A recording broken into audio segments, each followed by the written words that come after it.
Hello, everybody. This is a special meeting of the Somerville Planning Board. It is Thursday, the 10th of December, 2020. I'm Mike Capuano. I am the chairman of the planning board. With me is Amelia Aboff, Sam Dinning, Jahan Habib, and Rob Buchanan. We have a full contingent of members.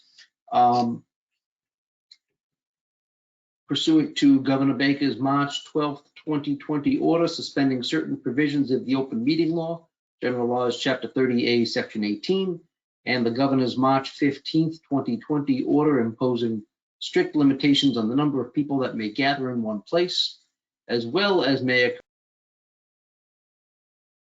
March 15th, 2020. This meeting of the Planning Board will be conducted via remote participation. We will have an audio recording available upon request as soon as possible after the meeting, and this meeting is being recorded. We have a few items on our agenda. One is the continuation of a public hearing for 101 to 153 South Street. The Planning Board also has two other items on its agenda that are listed as other business. One is the Affordable Housing Overlay District, for which the Planning Board and the Land Use Committee took testimony a few weeks ago. The Planning Board had kept the written record open for a period of time. I believe that period has now closed. We also will have, as matters of other business, the Planning Board CPC representative. Now, it is the discretion of the chair, because Amelia recused herself and has continued to recuse herself on the South Street project, that I will take that one last, so that she doesn't have to leave and then come back at some indeterminate time, just for a little bit of ease of the way the meeting will run. So what I'd like to do first is to open it up to the Planning Board for discussion on the recommendation to the City Council Land Use Committee on the Affordable Housing Overlay District. We received a few pieces of written testimony over the last several weeks.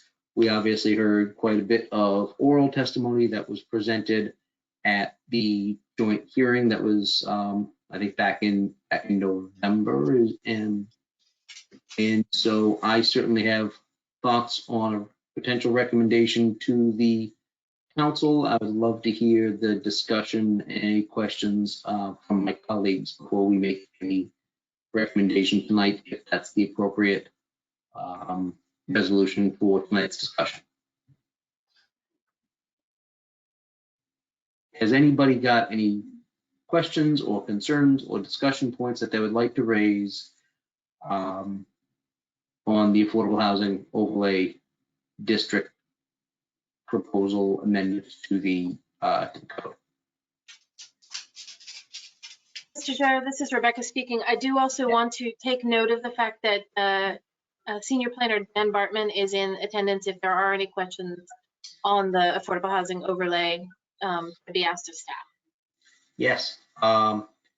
So I will defer to my colleagues first, because I do have a question and a comment on, or a couple of comments on this proposal. So I'll defer to my colleagues if they have something that they'd like to address. And seeing Rob, I would like to recognize Rob for his comment or his question, and hopefully we can come to an answer. Thank you. Thank you, Mr. Chair. One question I had, and I was kind of honestly struggling, and I was even making my own little spreadsheet to compare before and after sort of the current zoning versus zoning under the overlay. I'm wondering if could staff explain a little bit more about the instances when how it works, or under what conditions could a applicant come and build? My understanding, it was like the base zoning could be 4 stories, but in the overlay district, it could be, is it up to 7 stories? I just want to make sure I'm kind of understanding sort of the additional height that's allowed and the additional, the density and under what conditions. Mr. Chair, may I speak? Thank you. Through the chair, an MR4, all of the MR zones are impacted by the overlay district, and all of them except for MR3 districts next to NR are handled the same. They're all permitted to go from whatever base height they're permitted as a maximum in that zoning district to 7 stories. However, all of the other dimensions stay the same outside of any modifications that are listed on that table. And for note, we did add in the setbacks that are 30-foot, the 30-foot setbacks for buildings that are 4, 5, and 6 stories that are in the base code. We brought that over into the overlay, and the upper story step backs. So those were missing from the version that you reviewed on at the joint hearing, and have in response to comments, we have added those in and clarified that. So it maintains the other dimensions outside of that 5% rule. So if the floor plate of a building permitted in MR3 is smaller than the floor plate permitted in MR5. So those are static, but the building's allowed to get taller, and still has to follow all the normal step back and setback rules as if that building was part of the base zoning district. So the only thing that increases is height. Through the chair, may I ask a follow-up? So did I hear you, did I understand correctly that the setbacks change in the overlay, meaning are they, you said 30 feet? I wasn't sure whether I understood. Do they increase the higher you go, or is it the same as the base zoning? It is through the chair. It is the same as the base zoning, but the way that functions is that any MR4 building abutting NR and up, and MR4, MR5, MR6 has a side setback and a rear setback of 30 feet for the upper stories. So that's maintained for any of these buildings that also go up to 7 stories. They would have to reflect that side setback. And same thing with the upper story step back. So the same, and the reason it does that is the average lot in the NR district is about 30 feet wide. So what that permits is a 3-story portion of a building for 30 feet adjacent to an NR lot, and then it lets the building go taller. So effectively, there's always a 3-story buffer between any NR parcel and development as like a transition. Great, that's helpful.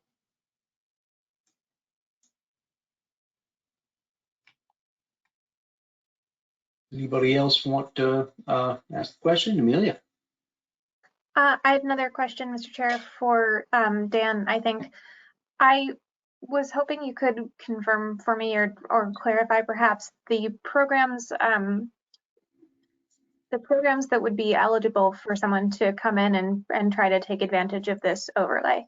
So I think the language as I last saw it was written said 120% AMI or other federal, state, or local affordable housing programs. And I wanted to understand whether we were going to get more specific with those, or if there is a formal definition somewhere of local affordable housing program, because it's not, I don't think, like a capitalized term. And Through the chair, the plan was not to identify those further, specific individual programs by name, so that new funding sources that come online can also be tapped into. The local ones that exist is the Somerville Affordable Housing Trust Fund and the 100 Homes program. So right now, those are our 2 primary sources of funding for affordable housing on the local level, and then federal and state level programs are primarily tax credits of one form or another. So we were referencing those just by the level of government in state and federal, and then we didn't decide to list our programs in case we create another one with a different name. It's not So embedded in the definition.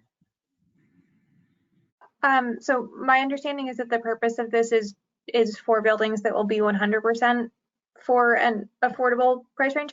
And I would appreciate if we could think about, and maybe you're confident that it doesn't need clarification, and I do defer to you on this, but do we need to call out other federal, state, or local programs that similarly mandate a 100% affordable as opposed to an existing program? I don't want to accidentally catch things that wouldn't provide the 100% affordability by not naming specific programs in that bucket, just to make sure that the intent is being clearly reflected. Through you, Mr. Chair, I think that's taken care of. There's separate from the definition of what programs, or separate from the definition of what an affordable dwelling unit is. The standard in the code, actual code text, says that 100% of all units have to be related to one of these programs. So 100% is a zoning metric that must be met through the definition, through units that meet the definition. There's no getting out of 100%. The question is really, does another program come online that can meet that definition and thus qualify for, but every unit has to be 100%. Yeah, 100% of the units have to meet that definition, which is typically involves a deed restriction. So those programs are delivering that unit for some amount of time period, just inherently. Ours works that way. The state's program works that way. The Fed's program works that way. So as long as a program can meet that definition, then 100% of the units are approved through that program. Thank you. I had one other topic or consideration, which is that in our last hearing on this subject, there was a lot of public comment about accessibility, and I didn't know if there had been any further. I believe there's been a city council committee meeting where this has been on the agenda since that time, so I was wondering if there were any updates in the latest thinking from your side or the council on that front. Through the chair, so the code already has a tool in place to allow this to happen. There was conversations about accessibility and conversations about universal design. And the universal design side is a much bigger topic that we discussed a little bit at the Land Use Committee on Tuesday, but is deserving of a separate meeting. But the code requires a couple things that were brought up in the joint hearing. One is that all residential buildings are required to be elevated off ground level by 2 feet. There's a myriad of reasons related to that are in the presentation that I gave on at the Land Use Committee, posted on somervillezoning.com. But we also had added a standard in the fall of 2019, right before adoption, following work with Councilor Scott and Senator Jalen, that one zero-step entrance must be provided at the front, side, or rear of any new residential building, which seems like it might be two conflicting standards. How do you possibly raise a building 2 feet off the ground and then also have a zero-step entrance?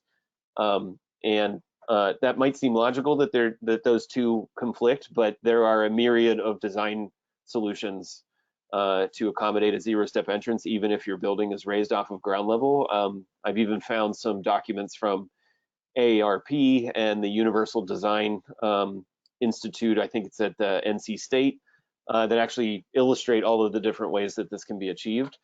However, if there's not a landscape solution, not a mechanical lift solution, not a ramp solution, or something else that I haven't thought of in that list, there is a provision in the municipal ordinance that gives the applicant the right to ignore zoning dimensions to achieve that requirement, and we list that right in Article 2 of the zoning ordinance. So right after where it says you have to have a zero-step entrance, it says if you need the reasonable accommodation provided for by the municipal code, all you do is file the paperwork and you automatically get it.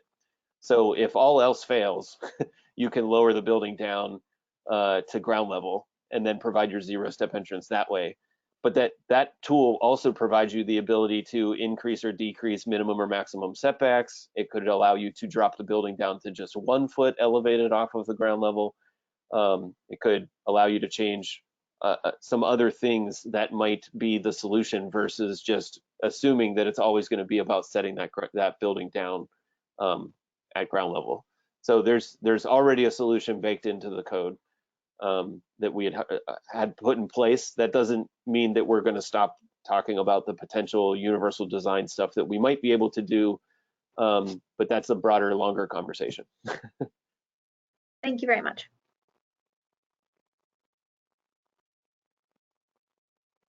Anybody else for it now? Okay. Oh, do you mind if I just a follow-up on that? Yeah. Please. I just want to make sure I understand just that last point that you made. So in order to make the building accessible, I mean, make sure I repeat back what I think I heard, and then you can correct me. In order to make the building accessible, whomever is building it could take, one of a number of steps to do so, and if those steps that they are taking fall out of compliance with other components of the zoning, they're sort of allowed to do so. Is that, and is it up to their discretion to decide, I'm going to do no elevation off the ground, or my driveway is going to be 7 feet wide instead of 8 feet wide, or something like that? It's sort of up to them. That is correct. The decision on what means of providing the zero step entrance ends up resting with the applicant. We might, we talk with every applicant that comes through. We might help them try to explore different design solutions, but ultimately the decision rests with them. If they feel it's, for instance, moving the building further back so that they can provide a ramp at the front of the building, and that's what makes sense the most for them, then they can just submit that project with that solution and the form for a reasonable accommodation, and it's automatically granted. That's how that law was written, to provide them with the decision, and the functionality is administrative, just happens. Thank you.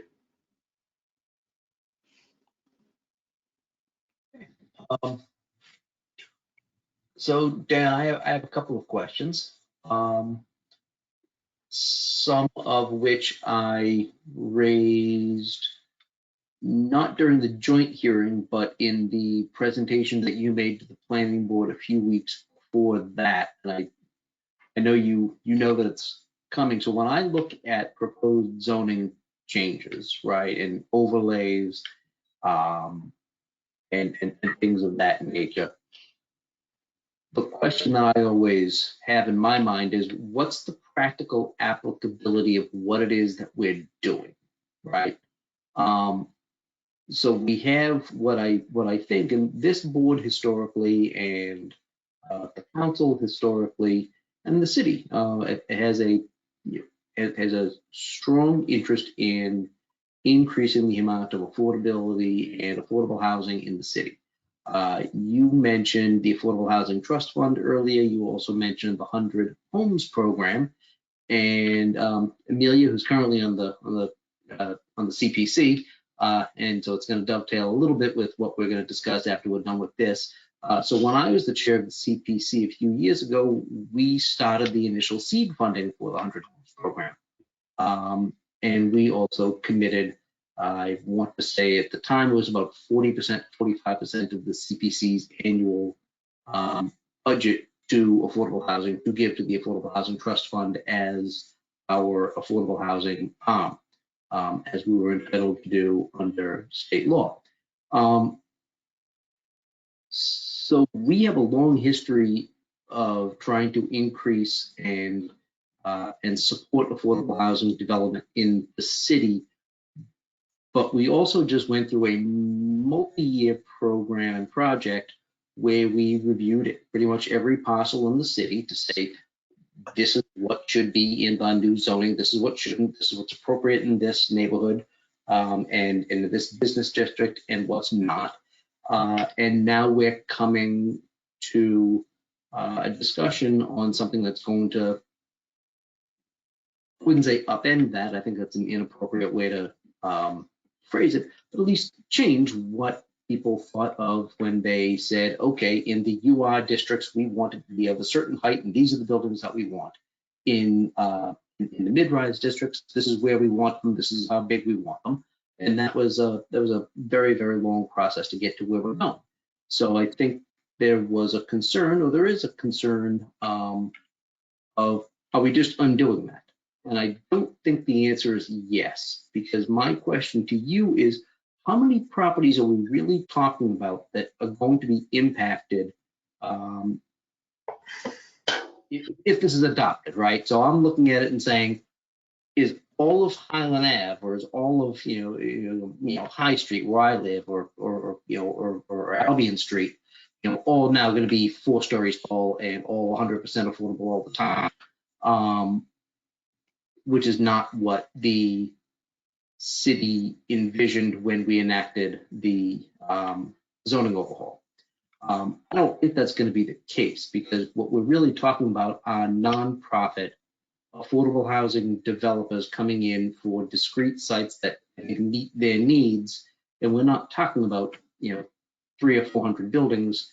I have a feeling we're probably talking about far fewer than that, but you know the answer way better than I do. Sure, I'm going to tackle the districts kind of individually. We think that the number of buildings that might happen annually under this overlay in the MR districts is probably in the single digits. The number one limiter of buildings of that scale, so we're talking about mid-rise buildings up to 7 stories, and probably within the sweet spot that our affordable housing developers that we interviewed brought up, 30 to 50 units. That's the most efficient kind of delivery or use of the funding sources that are available. And those funding sources are kind of equitably distributed across the Commonwealth by the state. So there's only so much money available on an annual basis for Somerville. There's also only so much money available for each building that taps into that. And there's caps on the per unit amount of funding provided and or per building. And then when you hit that cap, you have to go and find supplementary funding sources beyond that. So the funding source is actually going to be the limiter on how many of these buildings actually get to happen. So you combine that with the availability of sites, and what this actually does in practical purposes is allows the nonprofit 100% affordable housing developers to compete in a typically uneven marketplace based on the resources they have to acquire land. So we're really leveling the playing field by giving away additional stories for them, because they can counter bid on land at a similar valuation compared to a market rate developer. So if an affordable housing developer can bid on land that might be a 7-story building, and a market rate developer is only bidding because they can get a 3-story building, you can see how that raises the floor of what the affordable housing developer can attempt to get that land for. So that's one very practical purpose, is to level the playing field for all of these nonprofit development teams. And we don't believe that there's people have used the term floodgates, that this is not going to open the floodgates to MR buildings that are multiples, dozens per year or something like that. In the UR district, the concept has always been that 1 story is not a drastic change from neighboring structures. That's kind of the similar concept in how we even zone map, change the zoning map. We would love to have bullseyes for all of our squares, where it's the highest in the middle and then it tapers down by 1 story that towards residential areas. Now that doesn't always happen, but that's the whole concept of having MR3, MR4, MR5, MR6 is that we can use them to taper where we strategically want to do that. So the concept behind adding the fourth floor was bringing them all equal in height to the apartment building that's already permitted in that district. So that's kind of also leveling the playing field across the UR districts. And I showed some pictures, I think maybe even in the public hearing, of the four-decker. So many of these building types that are identified in the UR district exist in the four-story version across the region. They're just not as prevalent in Somerville. So there are local examples of those that fit right in, and people that are wandering around those neighborhoods aren't even noticing them on a daily basis. So we don't think that's a stark character change. And the buildings in the NR district are held to the same dimensional standards that we talked about earlier. They're just getting more dwelling units that are permitted in those buildings. And there's a little bit more freedom on where triple deckers are permitted. So the primary functionality of this overlay for the NR and UR districts is actually to make local funding go further by permitting additional dwelling units and sometimes one additional floor.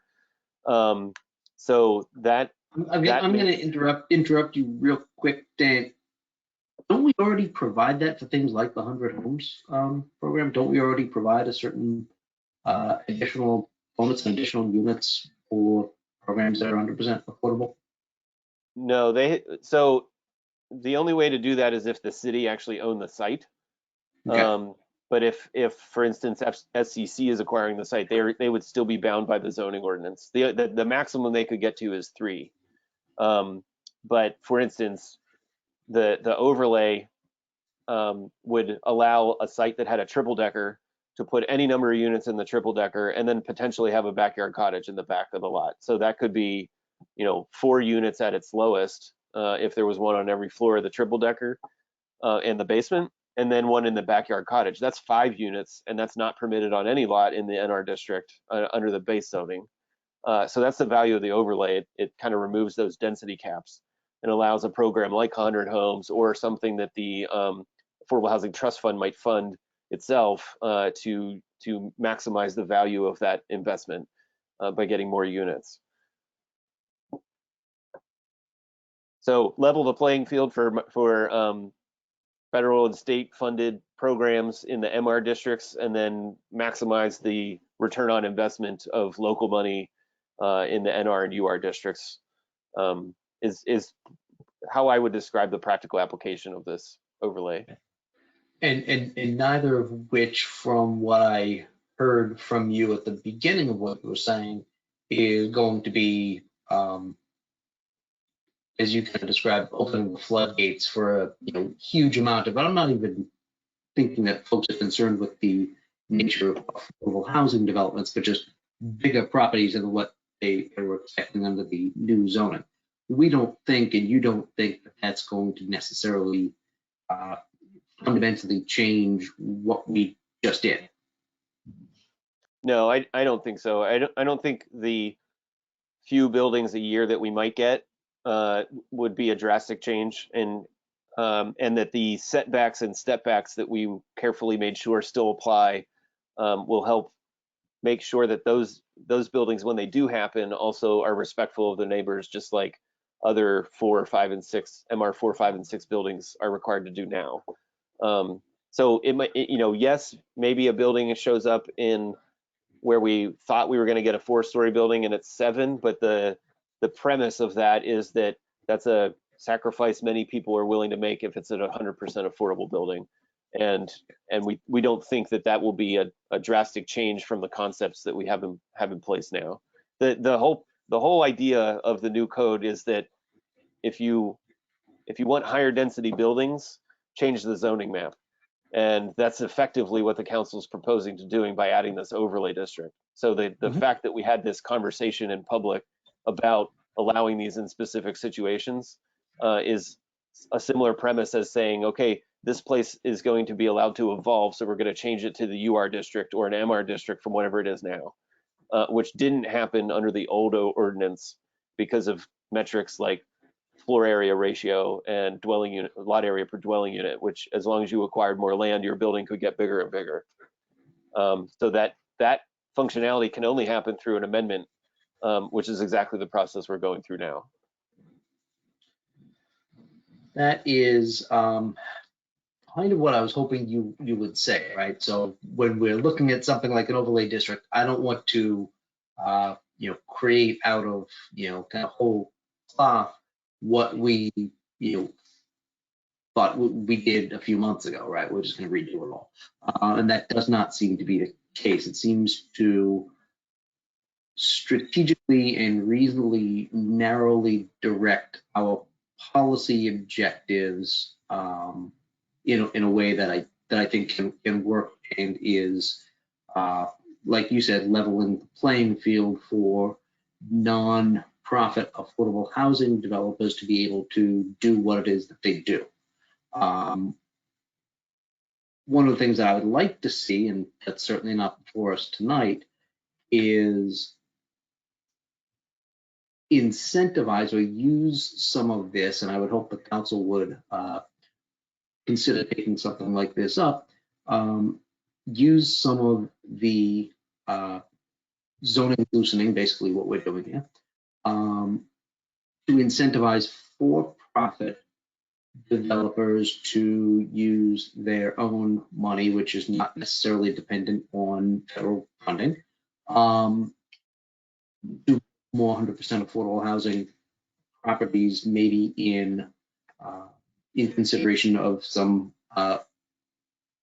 additional permitting that we could give them with non-affordable housing developments that might come before this board to see. That's not here now, but I hope this isn't the end of the road. I hope we look at more creative ways of using this overlay district.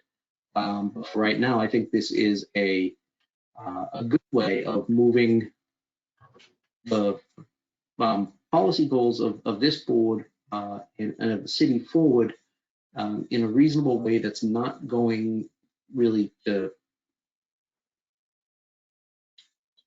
cripple what it is that we thought we did a few months ago with the zoning overhaul.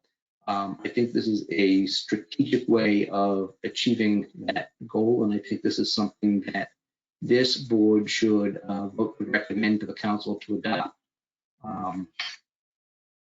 And hopefully that they will look to expand in the future with, like I said, with for-profit developers. It's a good incentive and something that I think can be used to the benefit of the city and to them if it comes down to it. So what I'd like to do is see if there is a motion to recommend adoption or recommend recommendation for adoption to the council by this board. Does the clerk want to move to recommend adoption? I may have missed this, but were you looking to invite comments from the public or anyone else before we earlier on? The public, no, public comment just has been closed. Okay, then I would move to recommend adoption. Okay. Seconded by the chair, so I'm going to take a roll call vote. So the chair votes aye. Dan votes aye. Amelia votes aye. Jahan votes aye. This is Rob. I just want, before I vote, is there a draft? I mean, what are we, you said you're still editing it. I apologize, but I just want to make sure I know what I'm voting on. I have written edits that the land use committee asked me to make sure are in there. We clarified that the 5% rule is applied to the numeric value of the dimensional standards that are listed there. There was a question about if the 5% rule, for instance, any metric that was a percentage, so 15% of whatever, does the 5% rule mean you subtract 5 from that number and it's now 10% rule, or it's now 10%, which is not true. It's 5% of the number of every dimension, regardless of the type of numeral. And then we also made sure that the dimensional table on the right-hand side there on your copy called out the upper story step backs and setbacks for to just be absolutely clear. Those were the only text changes that were made. Thank you. Sorry about that. I just wanted to clarify. And in that event, then I will vote aye as well.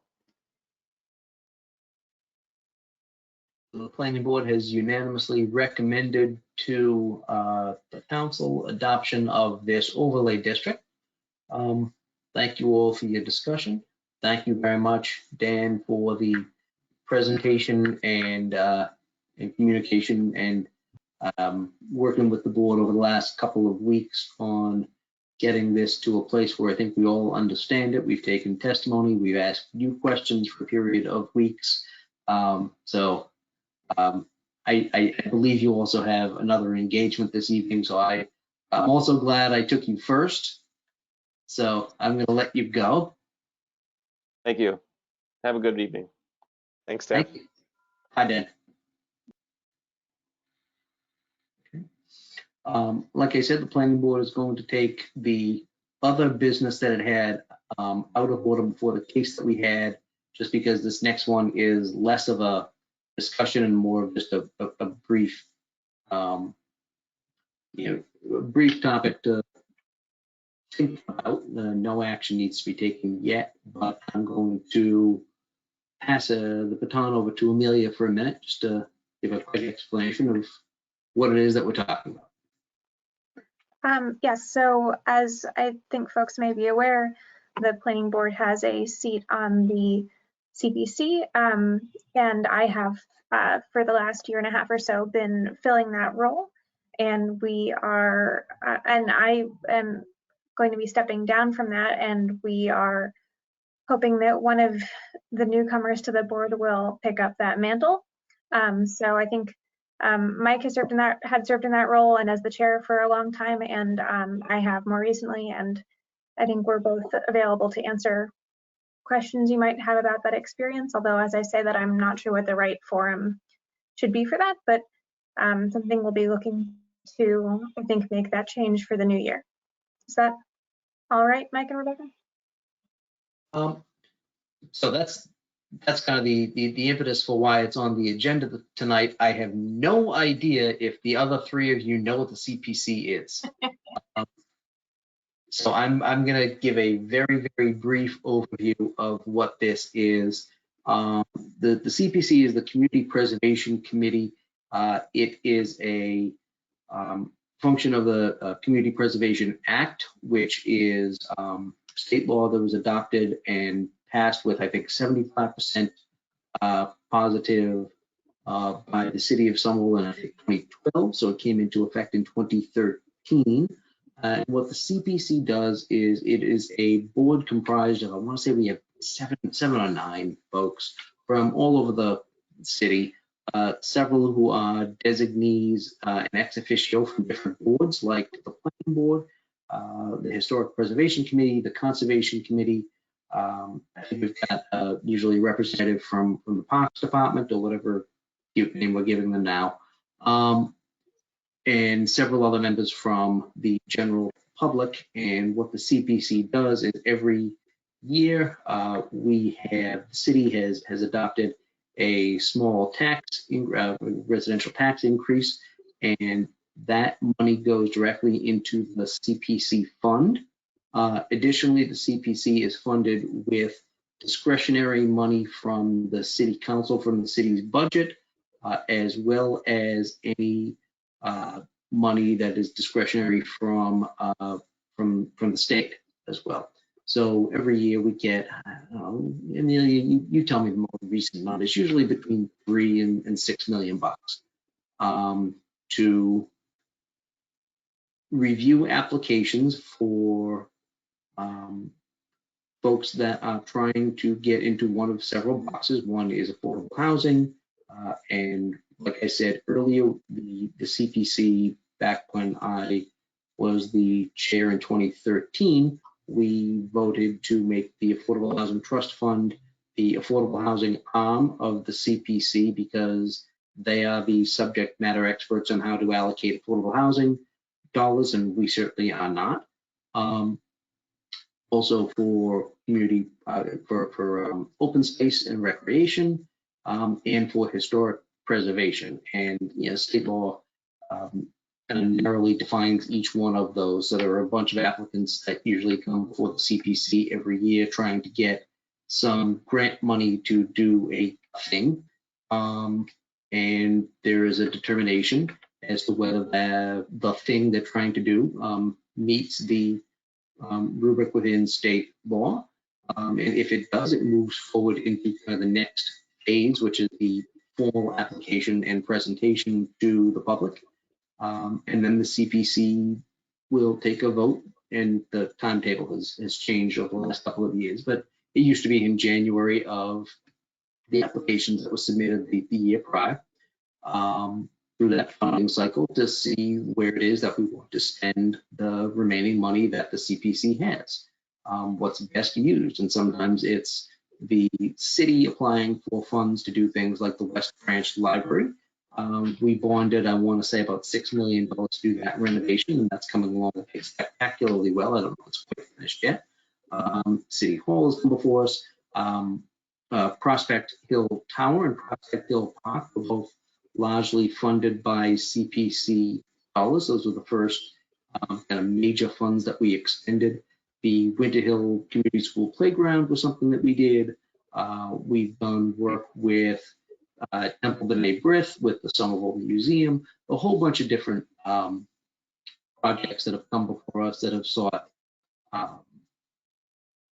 improvements to their properties or the city, largely through open space initiatives, to get some money to make sure that the city is a little more beautiful and a little better well kept.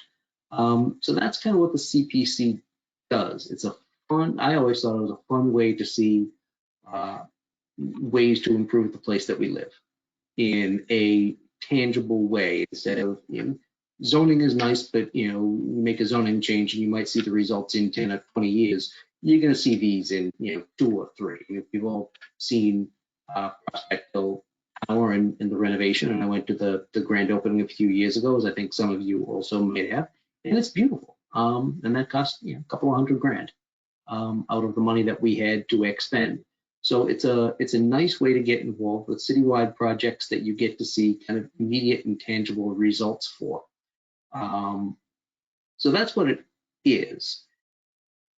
And so I'm not asking any one of you to be on tonight, but it is something that I'd like to ask you to consider being on, because the planning board has, by way of the community preservation ordinance, and through state law, an ex officio seat on that committee. So it was something that I got a great deal of enjoyment and satisfaction from.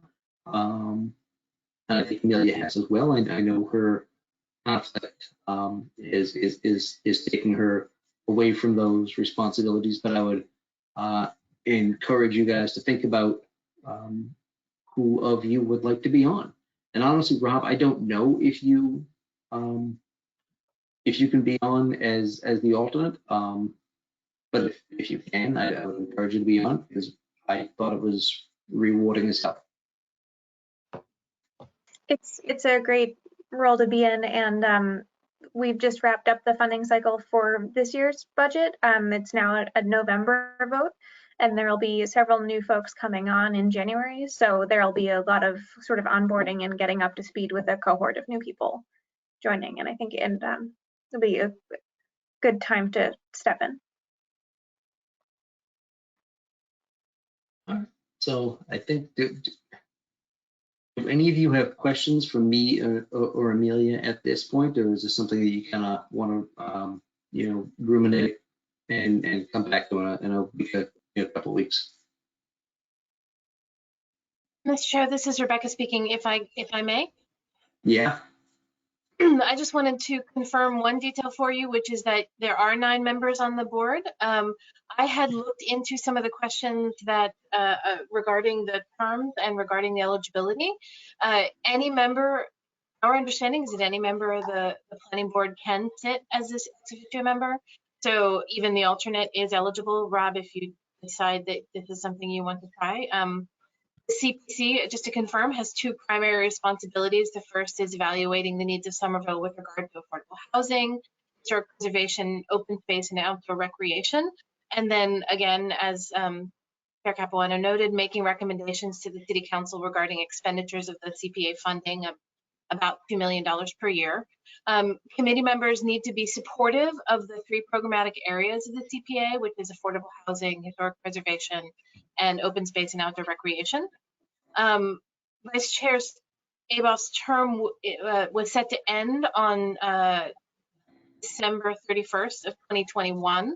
So the replacement would finish out that term and be eligible for another term. Typically, you're eligible to serve 2 terms. You would finish out this term and be eligible to serve another term from January of 2022 to December of 2024. Thank you, Mr. Chair. So I'm going to let all of you think that over. And like I said, it was an engagement that I thought was incredibly beneficial. I have the honor of having been the inaugural chair for the first 2 years. The CPC, I think, term limited chair to 2 years. So I get to be a regular member for the last 2 years, and it was just as fun. So with that, does anybody else have any questions or comments on that agenda item, or can we move forward onto our final agenda item? Okay.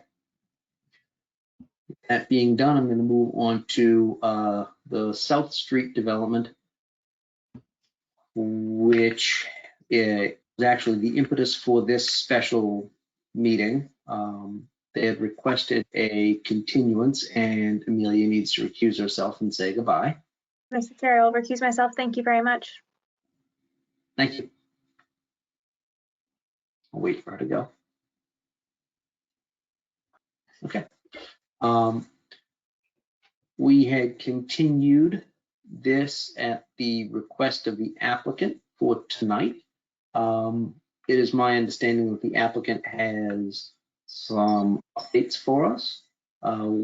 We also have sent over via staff certain written questions that I don't know if the applicant is prepared to answer tonight, or if they would like to work with staff to answer in a more comprehensive way at some meeting in the future. So I'm going to ask the applicant to be unmuted and to be able to address the board this evening. Mr. Chair, this is Rebecca speaking. I am unmuting John Fenton, Thank you. who is now self-muted. And Mr. Fenton, if you would like to indicate any other members of your team who would like to speak, you can either do that when you begin speaking, or they can raise their hand. Yeah, I would like to make available Pat Dunford, I think, who's on the call, Rob Dickey, and Kevin Griffin, if that's possible. This is Rebecca speaking. All 3 have been unmuted. Right. And Mr. Chair, thank you. In response to your question about the additional questions that are being posed by the board, but we have not received a list of those questions, to my knowledge. We are prepared to answer questions, as presented to us tonight. I would also like to spend a brief amount of time just summarizing the level of engagement that we've been involved with today with community organizations in Somerville. And just for the record, my name is John Fenton. I'm a development manager with DLJ. And I want to thank the board for accommodating us with this interim hearing on this important project. I'm here with my partner, Rob Dickey, and others from Liggett McCall Properties, and with select consultants that have been brought here to address concerns raised by the community and the planning board, excuse me.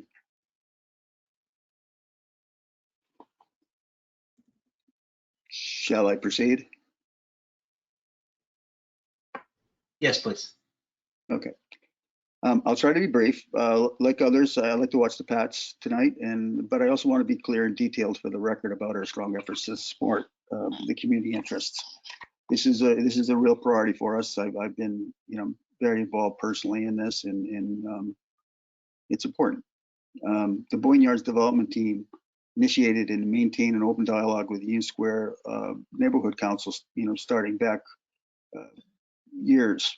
But over the last 12 months, we have met more than 10 times. We've communicated and collaborated with UNC, its board, its members, subcommittees as a group, and individually in person via video, phone. We met one time in March in 2020, 2 times in May, 2 times in June, 1 time in July, 1 time in August, twice in September, once in November, and once in December.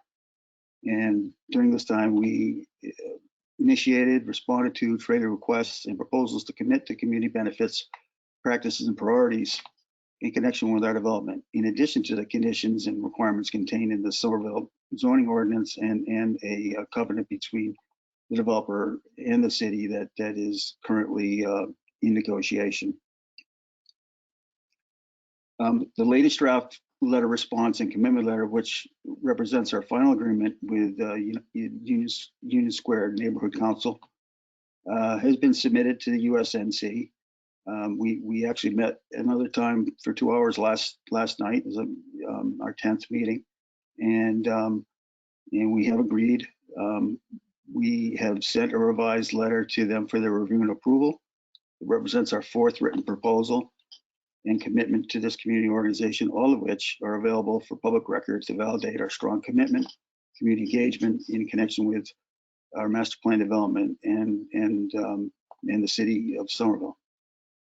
Upon Union Square's Neighborhood Council's acceptance of this letter, which we hope will be forthcoming, they have pledged their support and endorsement of our Boynton Yards master plan project. So I think it's important for everyone to know that this has been an effort that we've prioritized and we've shared as part of the overall process that we've been engaged with for close to 6 years. I mean, DLJ acquired our first parcel of land at the end of 2014.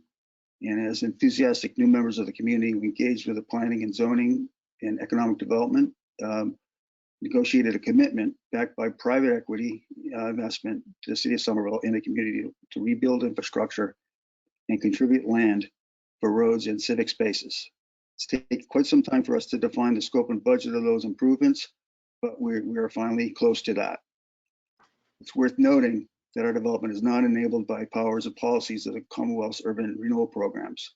We did not acquire the land from public entities, nor were private land parcels designated for acquisition with the advantages of a municipal power of eminent domain. In addition, in order to make these improvements, we are contributing a significant amount of land acquired for development, but now set aside for public roads and civic space. Therefore, our decisions to make social commitments to USNC, as contained in the letter mentioned above, for items like equity and inclusion, job training, local hiring, fair wages, sustainability, affordable housing, are being made because it creates value to the community, and we believe creates value to the real estate. It's the right thing to do, and in many cases, it's now a requirement of the zoning ordinance. We remain committed to engage with USNC and other communities by our connections with Somerville Community Corp and its First Sources Jobs Program, the Chamber of Commerce, who we work with. Many meetings I've had with Greg Jenkins and Somerville Arts Council. the Community Action Agency of Somerville, who we've supported financially for charities to support the Somerville Cares COVID Relief Fund, and Union Square Main Streets, where we supported the farmers market. Our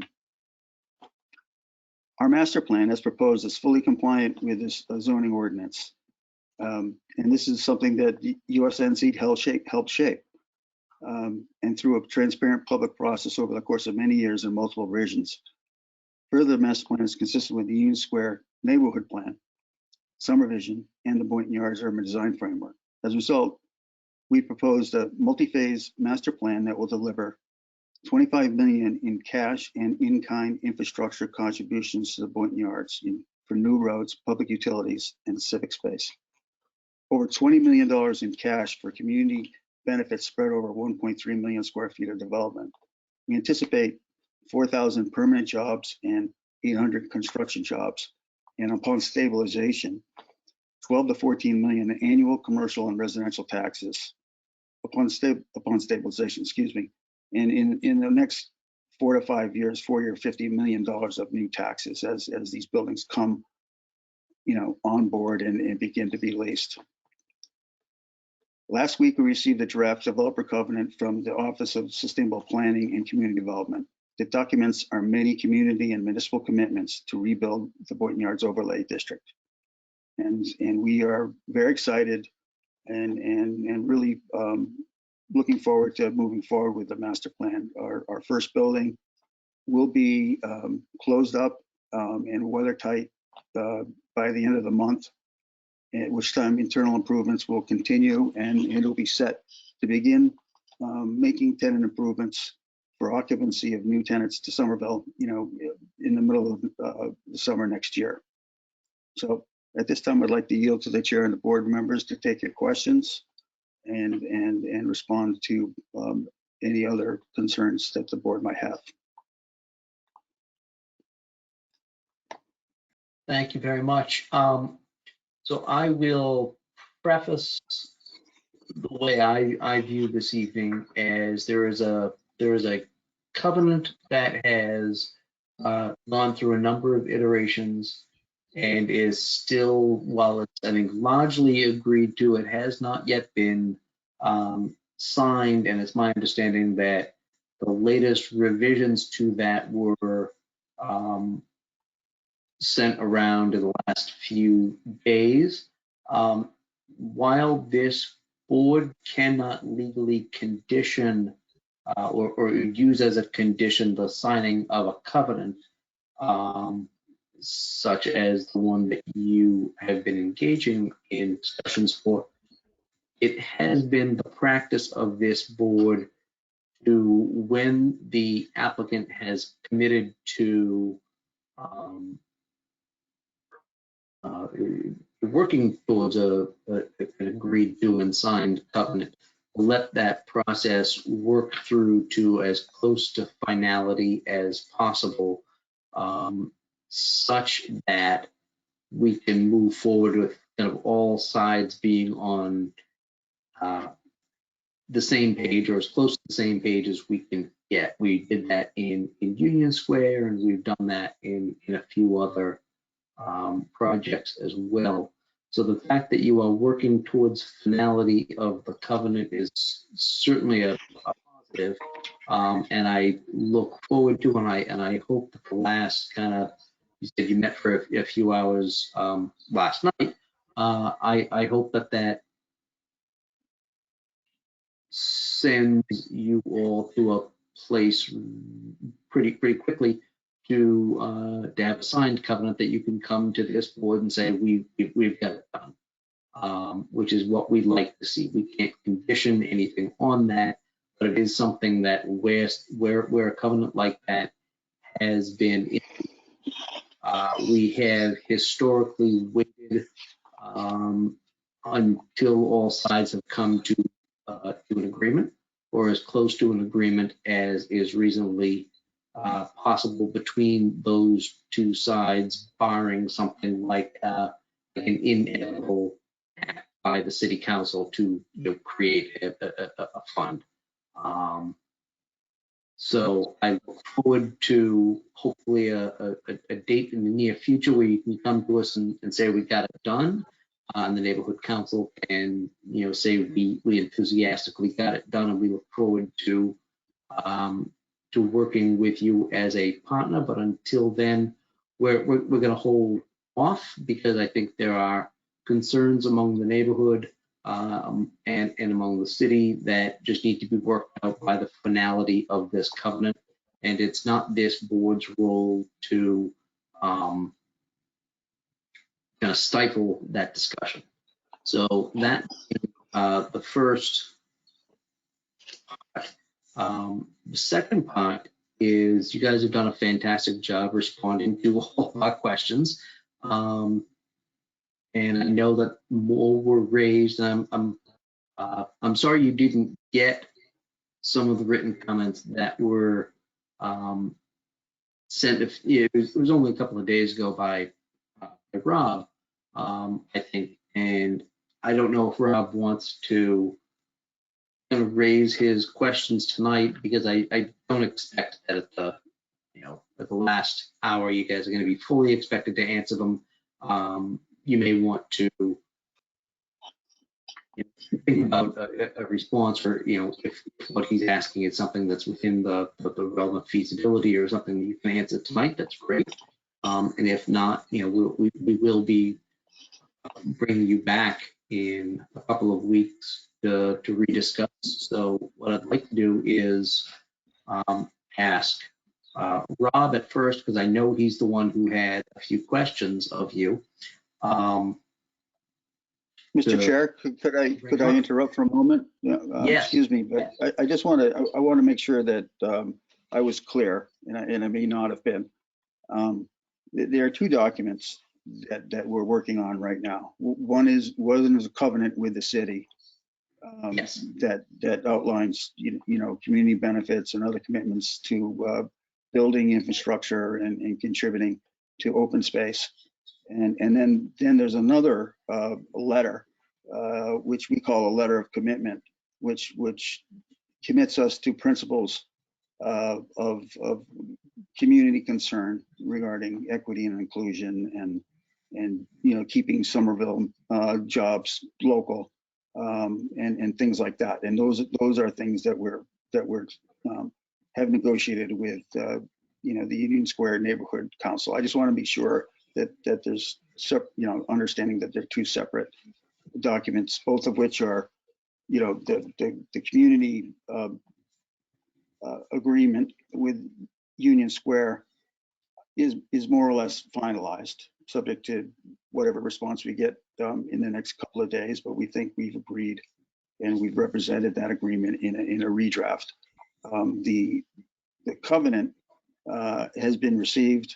We've reviewed it with our group and our attorneys, and we've sent back to the city comments, which I have to say are fairly, they're serious, but I don't think there's any real big concerns about coming to an agreement there. Thank you very much for making that distinction. Yeah, and the last thing I'd like to say is we stand ready if the board pleases to try to respond to the questions that are out there. Okay. Thank you very, very much for that distinction and that clarification. That's helpful to me and I think other members of the board. Sarah Lewis has just appeared from the ether, and I'd like to invite her to address the board for anything I might have said inartfully. Not at all, Mr. Chair. I was just going to reiterate what Mr. Fenton had been explaining, that I spoke this afternoon to the Director of Economic Development, Tom Galagani, who is the lead on the covenant negotiations. And he too reiterated that we are perilously close to having a signed covenant agreement with the applicant. So he was feeling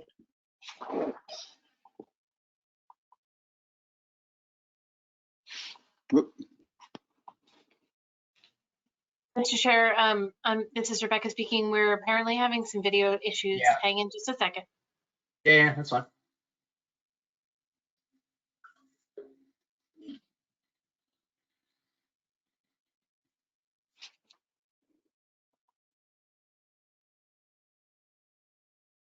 Mr. Chair, this is Rebecca.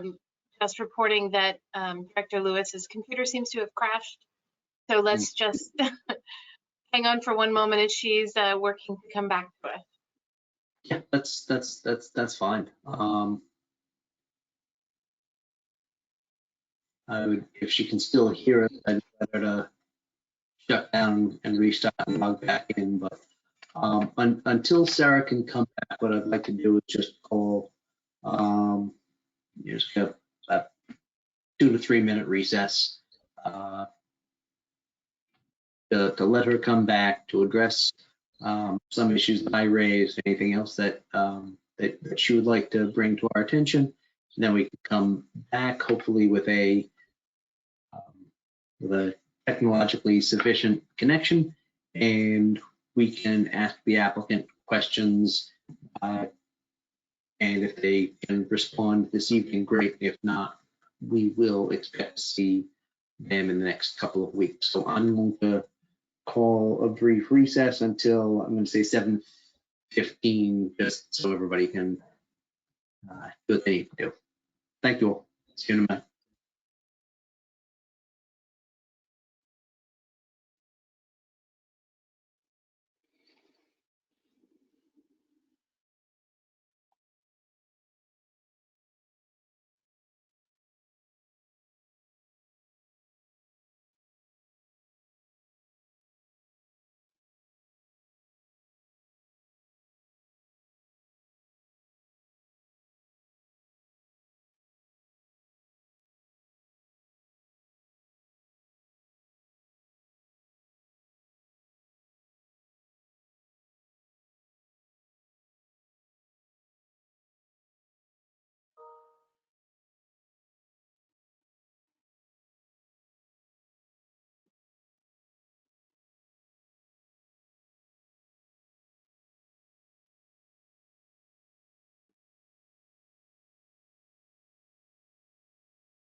I am so sorry about that.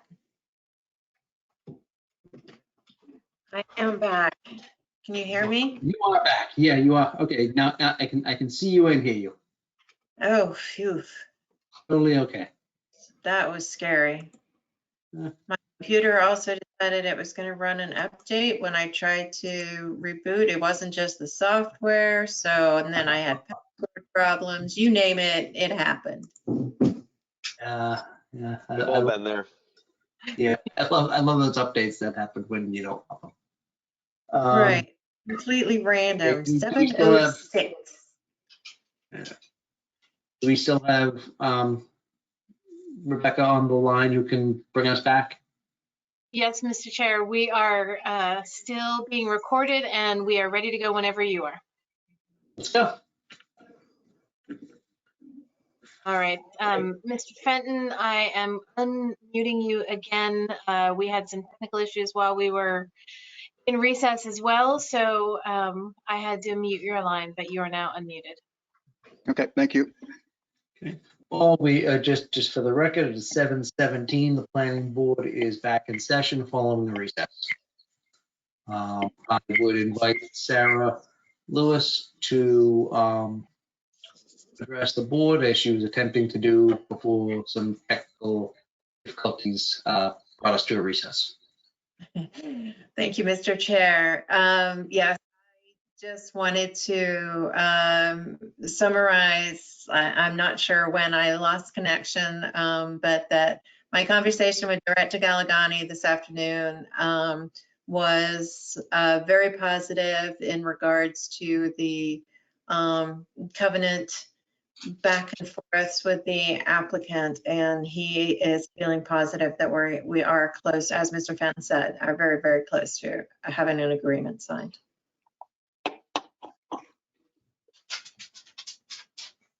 That's fantastic to know, and I again say thank you for Mr. Fenton for clarifying two different agreements that are currently being discussed, drafted, and will be hopefully agreed to in the very near future, so that this board will have two excellent documents on which to rely as the special permit moves forward. What I now is for members of the planning board to ask any questions of the applicant or of staff that they have. I know that certain questions have been submitted a few days ago by Rob. I don't know if we're in a position to respond to those yet, but to the extent that you can, Rob, in a succinct way, if you want to kind of relay the questions that I know that you have, I don't know if other folks do as well. Sure. In fact, maybe I can tell you what the topics are, and then if other people have questions on the same topic, we can maybe lump them together. Thank you, and thank you to the applicant. It sounds like there's a lot of great progress happening in the background, which is good to hear. My questions were, I had a few questions around transportation and parking, a couple of questions around the community center space, just kind of some design and architectural questions. And then one other question around lab bio level safety. And if I have no preference in terms of the order, so I'll just go in order that I have them on my sheet of paper, and if others want to join in. My first question was around this community center space. I was reading in the staff memo that the 20,000 square foot community center must be provided, quote, by completion of phase, by completion of phase 3, and that the applicant may allocate these spaces throughout phases 1, 2, and 3 as desired. I guess my question was, does the applicant have any further details in terms of which phase they think that they plan to provide that, and what use, if any, is sort of slated for that? Will it be all in one phase or split across multiple phases? That would be Yeah. helpful. I think couple things. One is that, you know, the community center is an important component that I think the community wants to have a role in understanding and developing.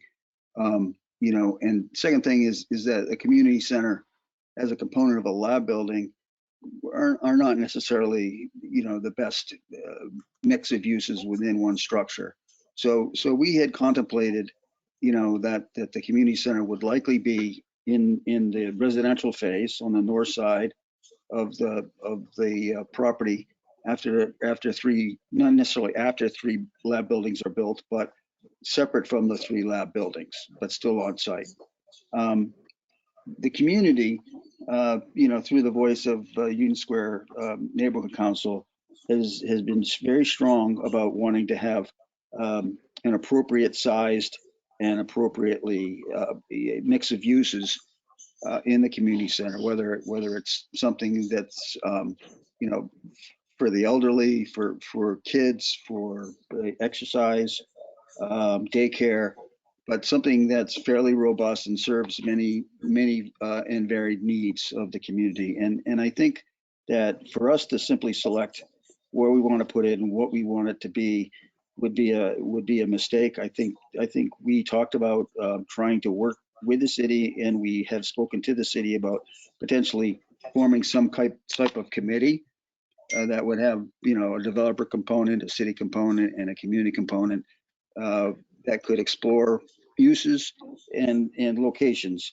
not just on our site, but possibly off-site. And, you know, maybe as opposed to building something on our site, maybe we find a site that we can contribute to financially to make it work.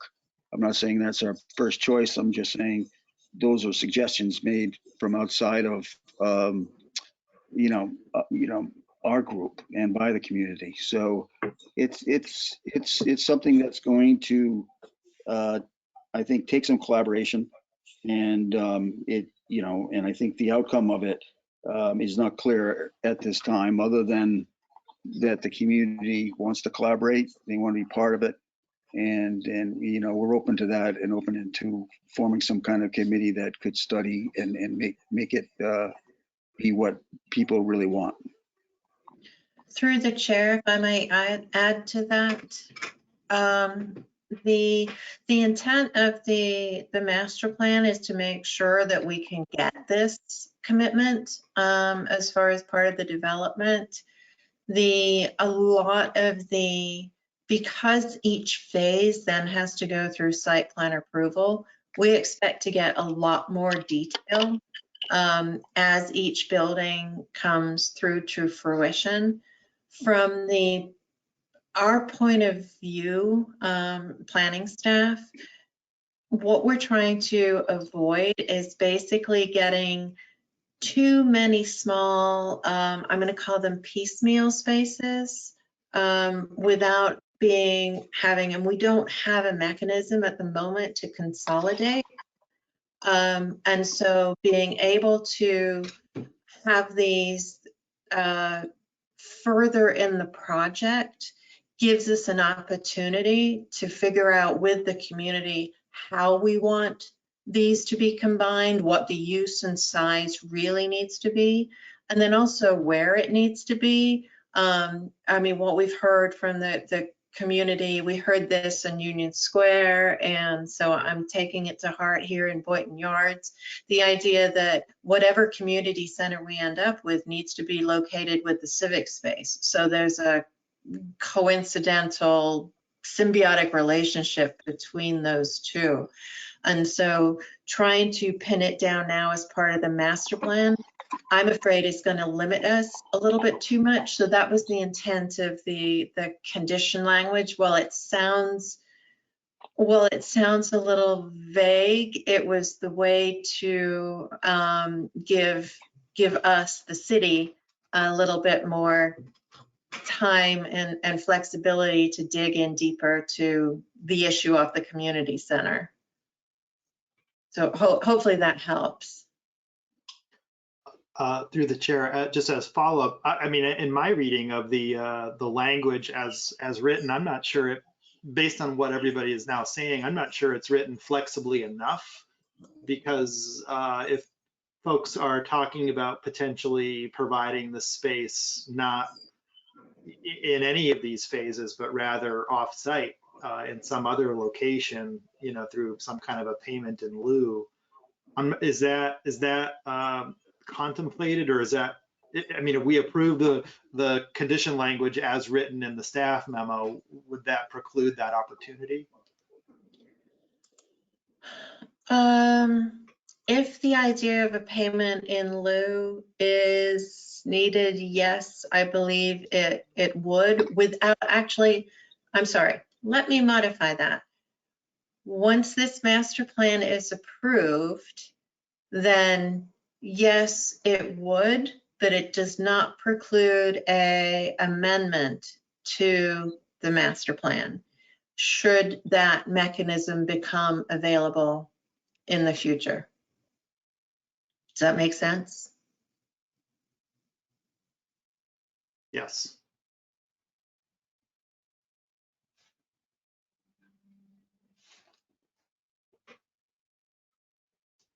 Is there anything else for right now?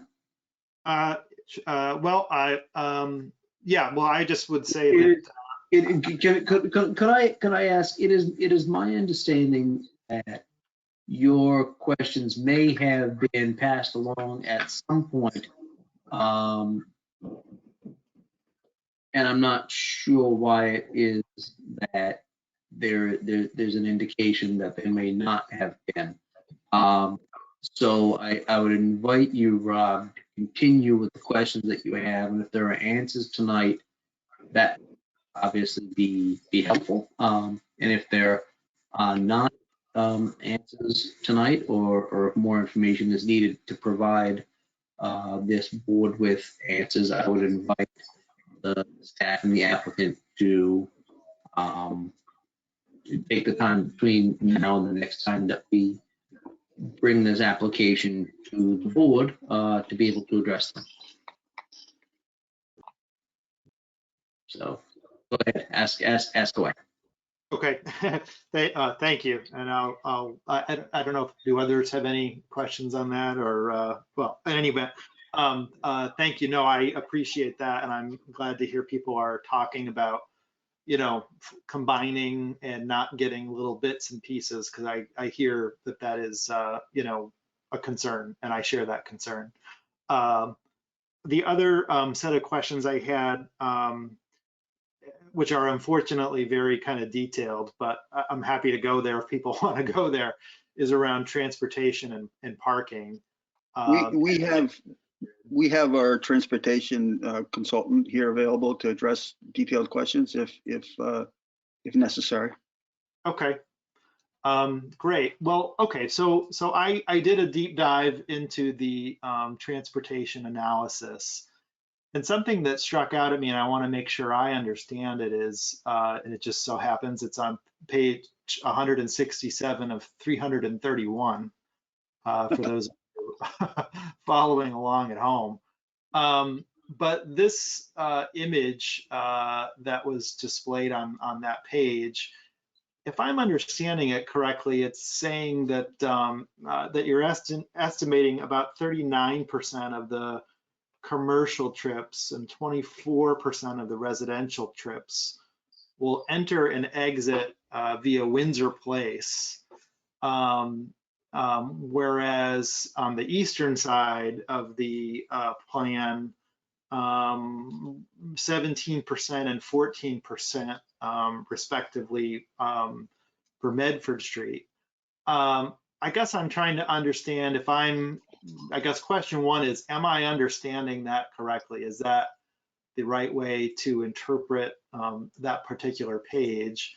And my follow-up to that, just so I'm not playing gotcha here, is the proposed staff conditions were state that the applicant will design and implement street improvements sort of on that eastern and southern part of the overall plan, but not on the western side, where it sounds like a good chunk of the vehicle trips will be entering and exiting.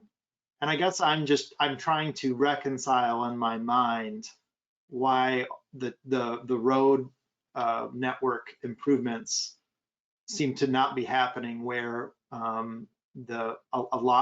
very large share of the vehicle trips will be happening.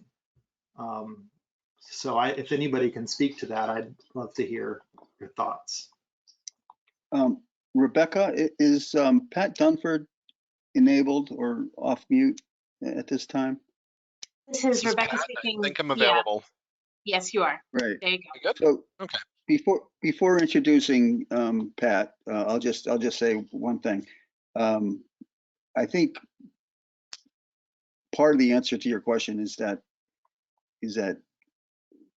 our development site can affect transportation improvements closer to the Medford side than on the Webster side. But I think that there are some improvements in our proposed set of conditions that we are responsible for that would address issues on the Medford or eastern side, and at where South Street connects to Medford and Ward Street connects to Medford.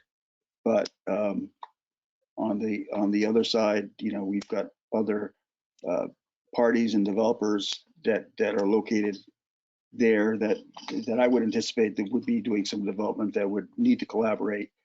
There is an overall infrastructure plan that's been developed that includes all of those streets, but it doesn't necessarily mean that that's part of what we're doing with our development. But I'm going to let Pat talk about the traffic and the detail regarding the percentage of trips in the density. Great. So good evening. This is Pat Dunford. I'm a transportation engineer with VHB. And first off, thank you for making it all the way to page 167 out of 331. It's a pretty good read. I won't give away the ending, but it gets better as you go along. So good question. So you're correct. The highest percentage is shown by our analysis to be coming from the west via Windsor Place off of Prospect and Windsor. And Webster, effectively. The lower percentages, the 7 and 10% via Ward Street and South Street, obviously are lower. And I believe you were referencing the some prior discussions about this project's mitigation, not only being the internal roadway structure, but also some improvements at Medford Street at the intersections with both Ward and South Street. The problem, I guess, the big limitation with this site today is that you can get in really from all directions, but you can't get out to Medford Street. Now, obviously, Medford Street is not great at certain times of day, but with the one-way configuration right now, where you can't exit by Ward, you can't exit by South to get out to Medford Street, it pushes everyone to the west, onto Webster, onto Prospect. So I think the collective mindset in discussing this with the mobility division was that ultimately, in keeping with the city's plans, it would make more sense to get some of that exiting traffic to come out to Medford Street. And obviously that's going to require improvements, be it roadway improvements or even signalization that would be, I think the city would undertake the conceptual aspect of it, but this project would implement it, as I understand. But what that does, it prevents all the traffic exiting from being forced to the west and lets it more naturally dissipate by multiple roadways. And again, it's not going to simply disappear, but it makes it a lot easier if you don't force everyone to go to the west onto Webster and onto Prospect.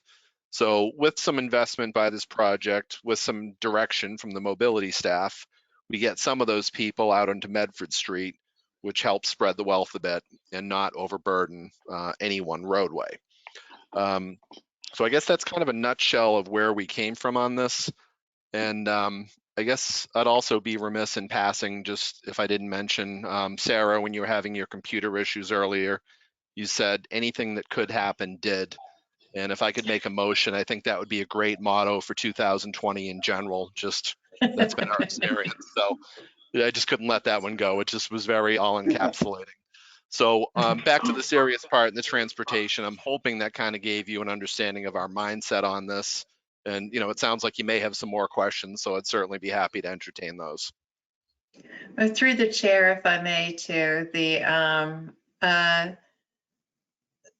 well, to address Pat's last comment, I have joked with my staff and many people that 2020 is a 4-letter word. But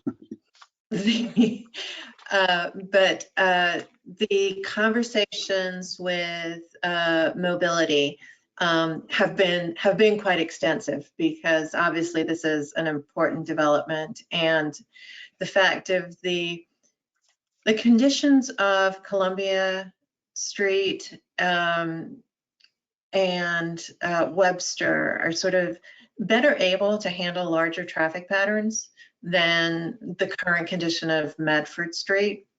And so that was why sort of the thought of Medford, and it might be that there are phased improvements across those areas. So like the direction change of South Street is meant to be an interim change until hopefully we can upgrade that to completely to a 2-way street that goes all the way from Medford through to Webster is the intent.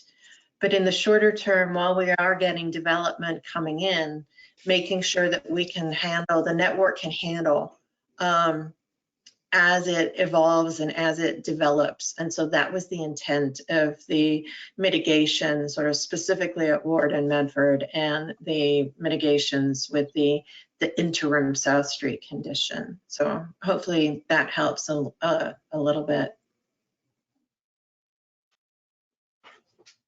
Through the chair, I mean, that is very helpful. I mean, I think just as somebody who uses Webster fairly frequently and has heard from others, you know, I think we talk about you know, these in relative terms, you know, Webster relative to Medford, but at a practical level, you know, they are, yeah, at least before the pandemic, they were, you know, kind of just gridlock.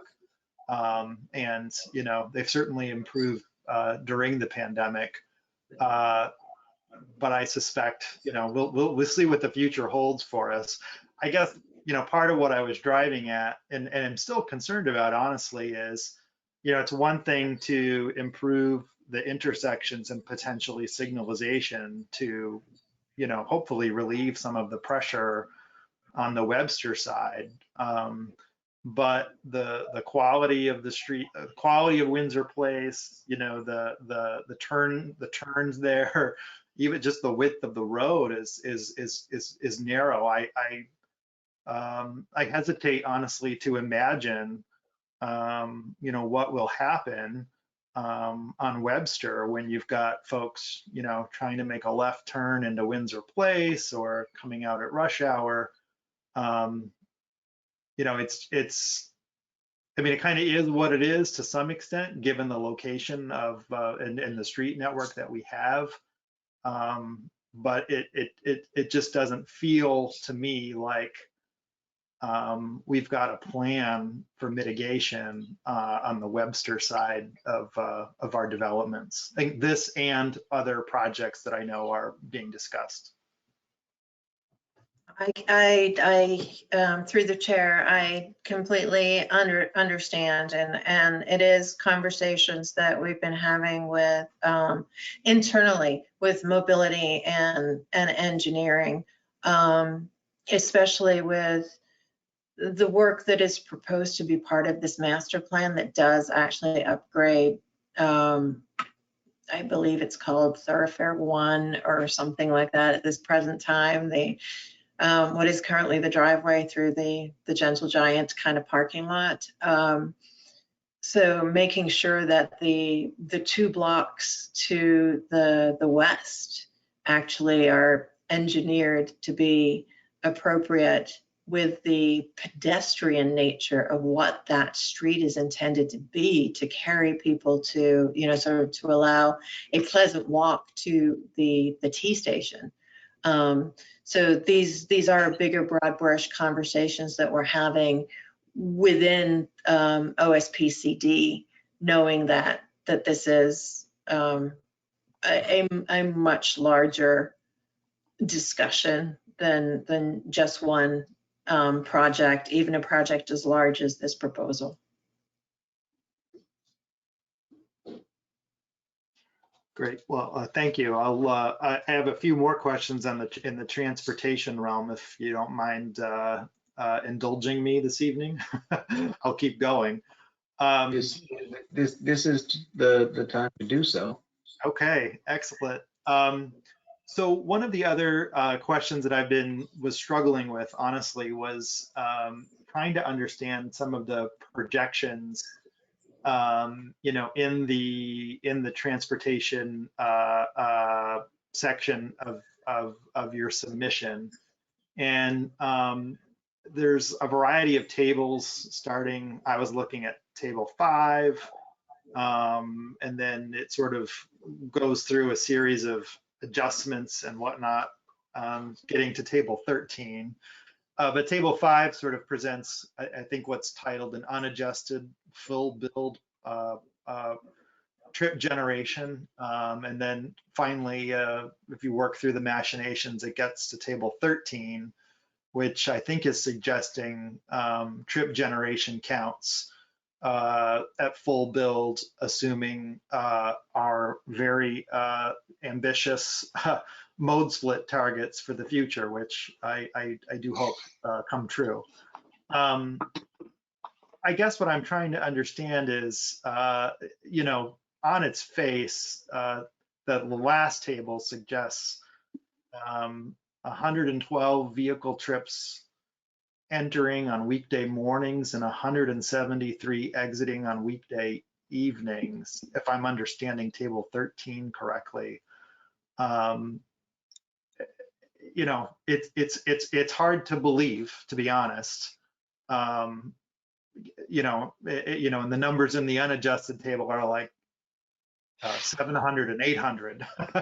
So I get that we're operating on some very aggressive assumptions about mode split and, you know, the future of reduced reliance on vehicles.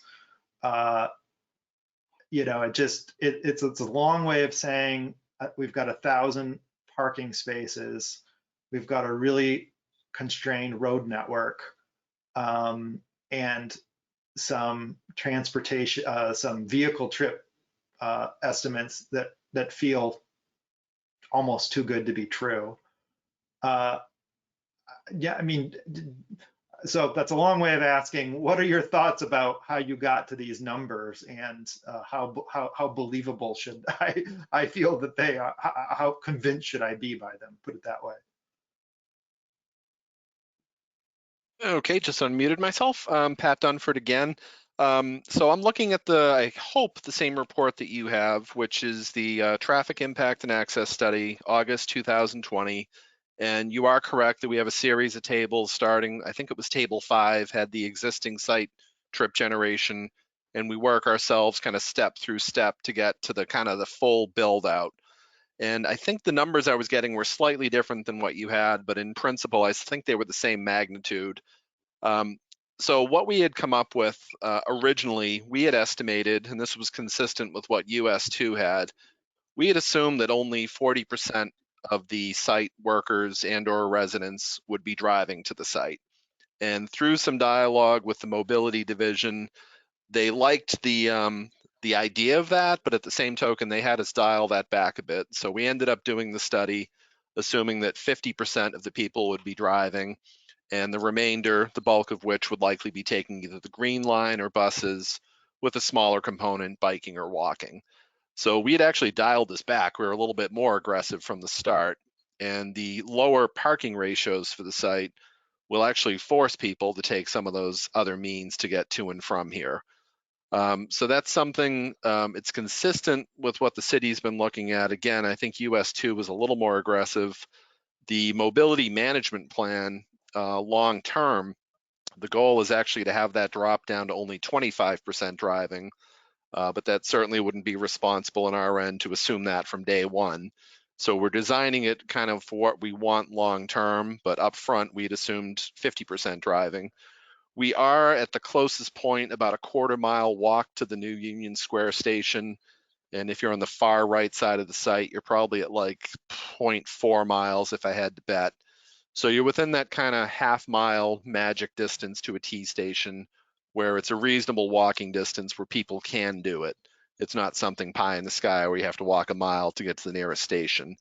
So the mode splits, I'm pretty confident in, and actually we, again, had hoped for something more aggressive, but the mobility division had us dial that back, and we certainly didn't object with it.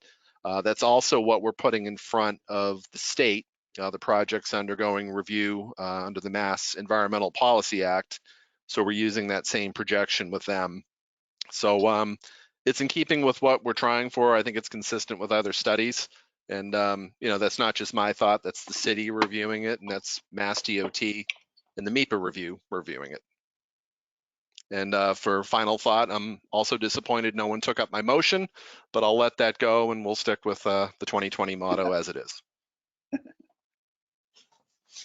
So thank you very much for that. So my correct in understanding that table 13 with the 50% drive, 50%, is that assuming 50% vehicle or is that assuming 25% vehicle? 50%, absolutely. Okay, and 50% whatever mode split. version of the document that I'm looking at, it says with targeted mode splits, project trip generation, enter weekday morning 112, exit weekday evening 173. Is that what you're looking at? It sounds like you were in the mobility management plan section of the report, which Yeah. is fine and appropriate. I'm just furiously scrambling to get to that page myself. Page 162 of... One distinction out of all of this was that some of the difference, 101 South technically is an approved project. Here we go, I got it now. So with that, we had deducted that since that was approved like a year, maybe 2 years ago. So I'm now in table 13, and I think I'm seeing what you had. So when we talk about the targeted mode splits, we're looking at, that's the 50% that I referenced, and the existing mode splits, that's what's out there now based on US Census data. And the big distinction is that there's no Union Square T station, there's no Washington Street T station. So the amount of people driving is higher than it likely will be once those two stations are in place in this part of the city. I'd certainly hope so with that investment, that the amount of driving drops down, the T usage climbs back up. And again, I know that's, in today, like literally December 2020, that's probably not the case, but we hope to resume normal life shortly. And we're looking at a 7-year horizon to our study in keeping with local and state standards. So this is with the 50% mode split being slightly lower than the existing condition. So I hope that helps clarify a little bit. And are these numbers per hour or is this truly per hour? What we do in the traffic studies, we focus on the busiest hour of the day, with the mindset being if you can get something to work between 7 and 8 in the morning, it should certainly work between like 10 and 11 in the morning. As opposed to, the daily numbers I don't have in front of me, they're notably higher, I'm sure, probably 10 times plus higher. The point being that doesn't all happen at once. It happens in 1 hour as you drive it. So that's what we as an industry focus on. Okay, that's helpful because I thought I'm reading it as 112 all morning, and I'm thinking I just find that so hard to believe. Yeah, that's a little unrealistic.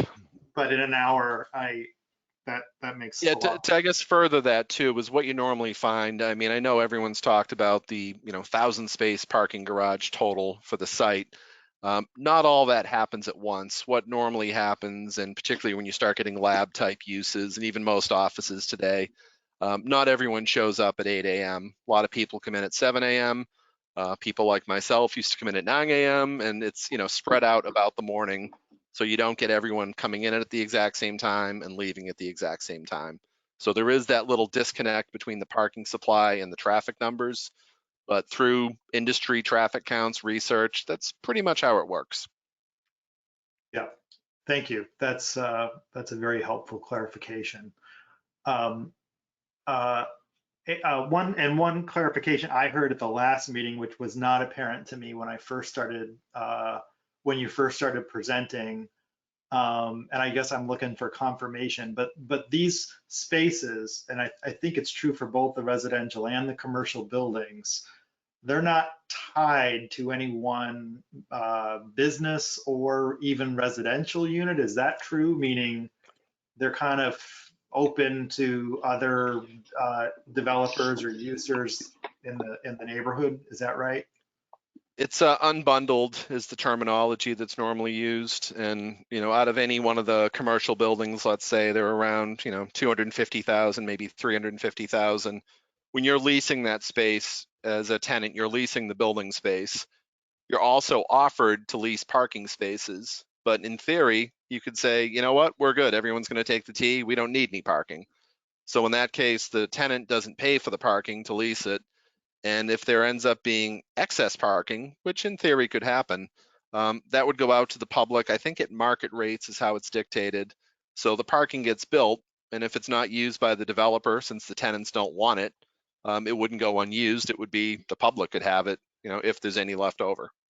I think that's been the city's model in the past couple of years. And so do you anticipate then that the 240 to 270 spaces that are in the residential building will be primarily for the residents, or is that also going to be used to support the commercial buildings?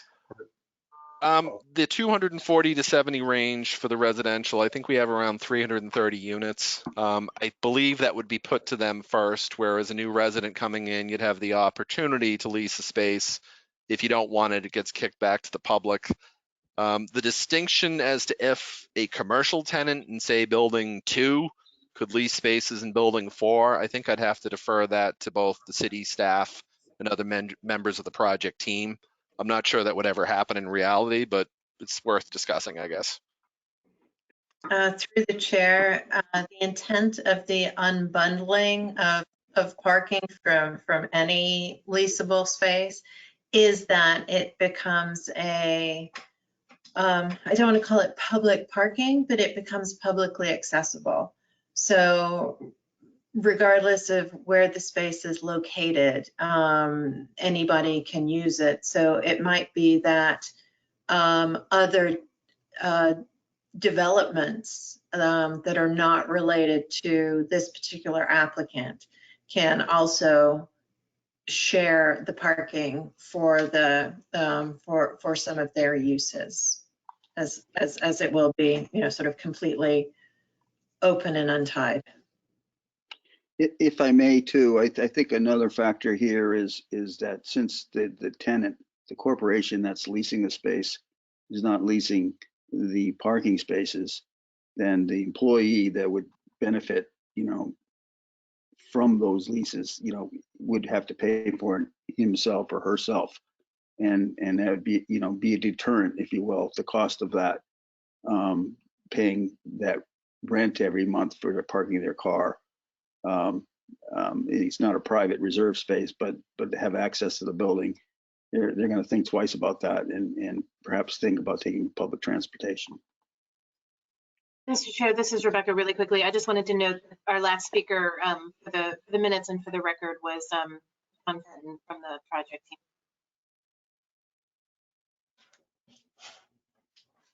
Thank you, and that is helpful, helpful clarification. I think on observation, you know, I guess I was sort of wondering, somewhat puzzled, you know, if building 4 is residential and the users of that particular parking structure are largely going to be the individuals living in those set of buildings, and I suppose they're visitors, you know, I guess I'm wondering does it really need even 270 spaces, given the mode splits that we're targeting? Can you speak to that a little bit? I mean, to me, it seems overparked. Rob, I will just interrupt you as being the guy on the board that always incentivizes at least enough parking as the applicant proposes, because most times applicants propose under parking a development, and we get things like Assembly Square where I can't, well, no, not in 2020, but I can't find a place to park to go, you know, get a new shirt or have lunch unless I go like promptly at noon on a Tuesday. So I don't want to incentivize the applicant to reduce the amount of parking that they have, because I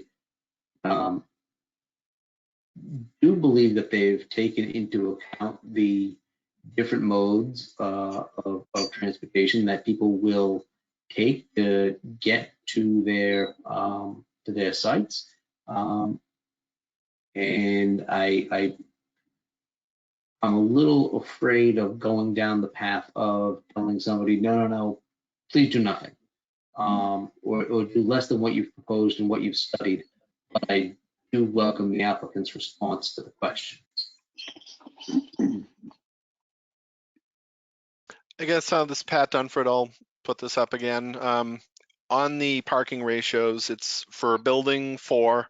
We're looking at about 240 to 270 spaces, as you had mentioned, supporting roughly 330 units.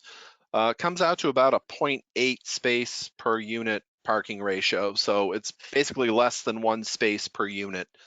I'm not in the marketing world, but I have to think that people choosing to live here are for a variety of reasons, but one of them being proximity to the T. So they can potentially, and a lot of the younger crowd does this, they live there and choose not to have a car and strictly rely on public transportation. So the marketing research dictates we can survive with less than 1 space per unit. In this setting, certainly not out in suburbia. And with that, so, you know, that's how we end up justifying what we have. On the development end, I'll defer this one to John Fenton, but the cost of the parking is tens of thousands per each space. So to your point earlier, Mr. Capiano, they certainly don't overpark as a rule, but it's been found market conditions can support this. There was a study done by MAPC, Metropolitan Area Planning Council, where it was pushing more towards these ratios. So we're kind of in that sweet spot for what the parking should be, not overparked. And again, it's marketed more towards those who want to be here because of the T, gets them right into the city. So that's kind of how we came up with it, and I'll defer to anyone else if they have anything else to add. Through the chair, if I may. So some of the conversations with Brad Rawson, the Director of Mobility, he, of course, is more in, I'm going to say, the Rob camp, as in reducing the parking. However, this is one of those, because this is a multi-phase master plan and, you know, sort of a large project, part of what we're trying to balance is the somewhat, I'm going to call it the first adopter part of it, in as much as the first building may need a little bit more parking as people change their habits. But what we're hoping in as we get to later phases it'll become clear that less parking is needed. Now, the one thing I would like to also add is the difference between somebody being able to find a parking space and parking exactly where they want to. And so some of that is, it's not only behavioral change from a mode split perspective, but also a behavioral change from it's okay to park in a parking garage across the street instead of in the exact building that you live in. So there's sort of a both and that we're leaning towards from those of us who are in the broad brush, long range, dreamy planning world.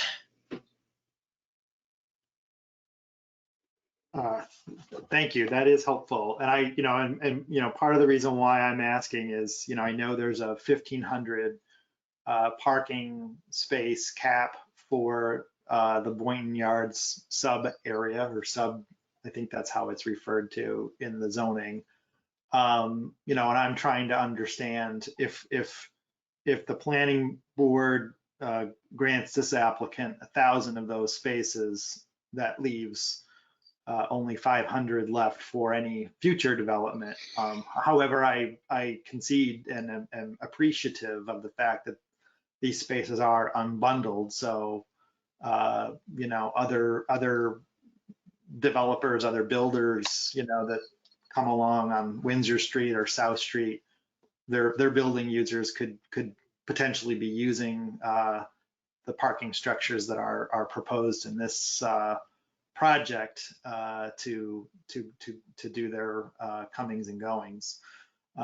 So that is helpful. I mean, I would only just throw out, this very board has approved at least one building of almost 100 units residential with 0 parking spaces.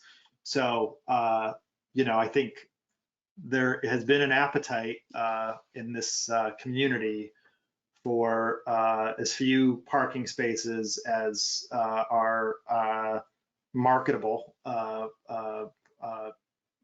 So that's why I'm bringing it up, and I'm going to keep mowing on it. So I only have my only other set of questions were one on bio-level safety. That was something somebody wanted me to ask about, and I'm curious. So these are lab buildings. Is there a bio-level that these meet, or sort of how, what level are we talking about here? And are you able to speak to that at all? This is John Fenton now speaking, and I like if Rob Dickey's still on the line, I'd like him to try to address this. This is Rebecca speaking. Mr. Dickey, your line is unmuted. Great, thank you very much. This is Rob Dickey. I'm with Leggett McCall Properties and John Fenton's development partner on this project. So the answer to your question is that these buildings are designed not to be high level of hazard in terms of biotech research.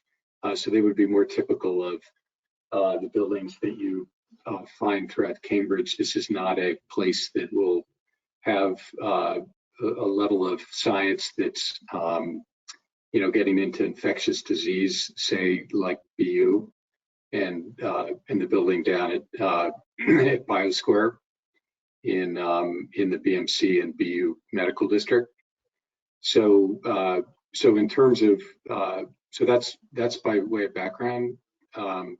In terms of the tenancy of the building, it's not determined yet. So we will have specific applications, and science levels that will go along with each tenant build out. That will go through the city and will go through MWRA and will go through a permit process.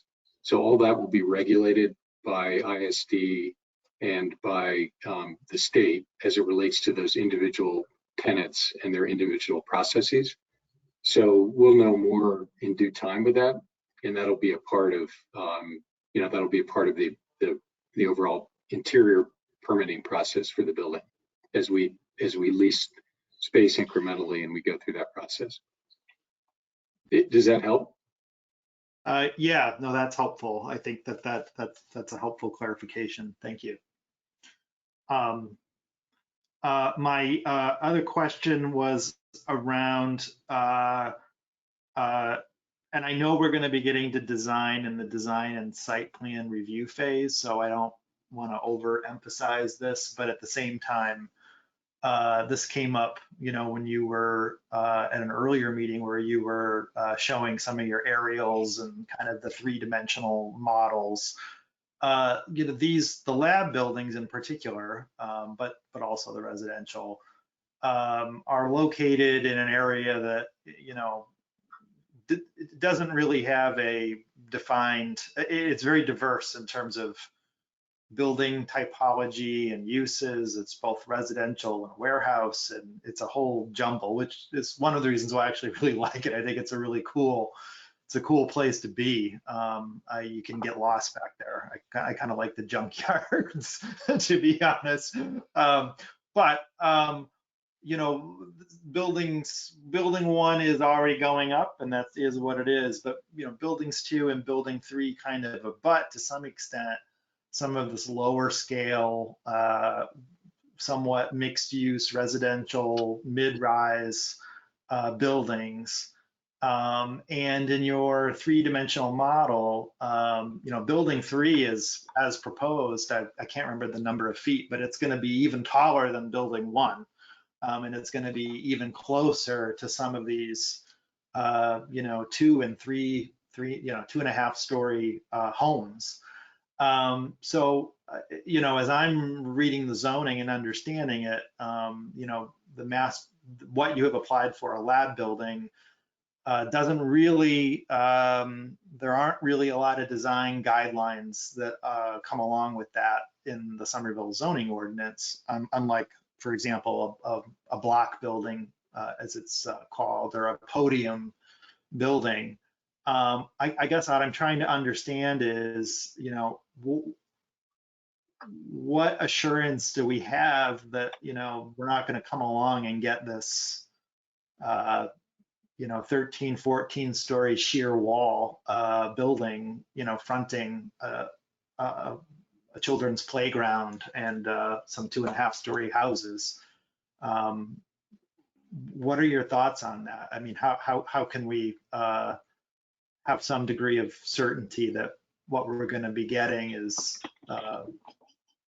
aligns with kind of what's already there, recognizing that it's going to be a big lab building?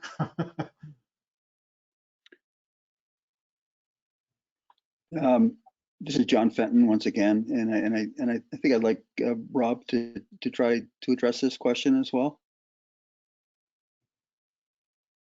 Good. So I think there's a few things to point out. This is the this is part of the overlay, and it was zoned for the additional height. That said, I think there are, we are trying to orient that building so that it's the eastern side of that building is not the back door, but rather has a front to it, so that it's not turning its back on the neighborhood. Additionally, most of what sits to the east of that building is commercial and industrial in nature, as opposed to residential. So if you look at the block between between South Street and Harding, those are that area, or ward, I'm sorry, that area is is industrial and zoned to accommodate business use, and there are businesses in that block predominantly. So I point that out. I'd say also that we are, this is a master plan, and we fully expect to detail that building through the site plan review and address, some of the issues that you're concerned about, so that we can have a more specific conversation about how does that building address the street, how does it relate to the uses next to it, and how do the entries and exits to it and its loading and its function, how do those address some of the concerns that you're raising. I think one of the things that we've tried to address in the master plan is that Earl Street serves as essentially a back alley in a way, and a service street to service the overall campus that we're creating here. so that all the loading and all the vehicular traffic in and out of those buildings is primarily on Earl. So that we keep that as internal to the site as possible and not external to the neighborhood. Does that help? Yeah, that's helpful. I think I'm just conscious of the fact that it's a very, very tall building across the street from things that are zoned for, I think it's like 5 stories at the most across the street. So I guess I would think, in the design and site plan review process, it will be important to, and I don't know if it's an upper story setback of some sort, or some kind of architectural, features that kind of, in Somerville, we talk a lot about designing for the human scale. And I think this is going to present a challenge for the architectural team that are doing that. But that's fine. I'm sure we'll rise to that. Have you thought about like an upper story Reminder, setback? those will come up in individual special permits for individual parcels later down the road. Yes, that's right. Yeah, and I was just going to comment. This building in sequence is our our third project.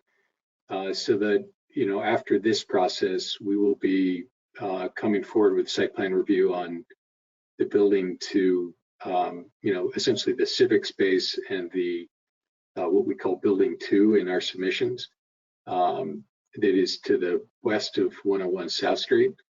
So this will come after that. So we have not done a lot of design on that building, but I think to respond ahead of this to one of your points, we would definitely see treating the penthouse in that building differently in trying to make sure that that was set back enough to make a difference to to the relief on that side of the building. I think that will be important, and that's something that you see with these types of buildings when there's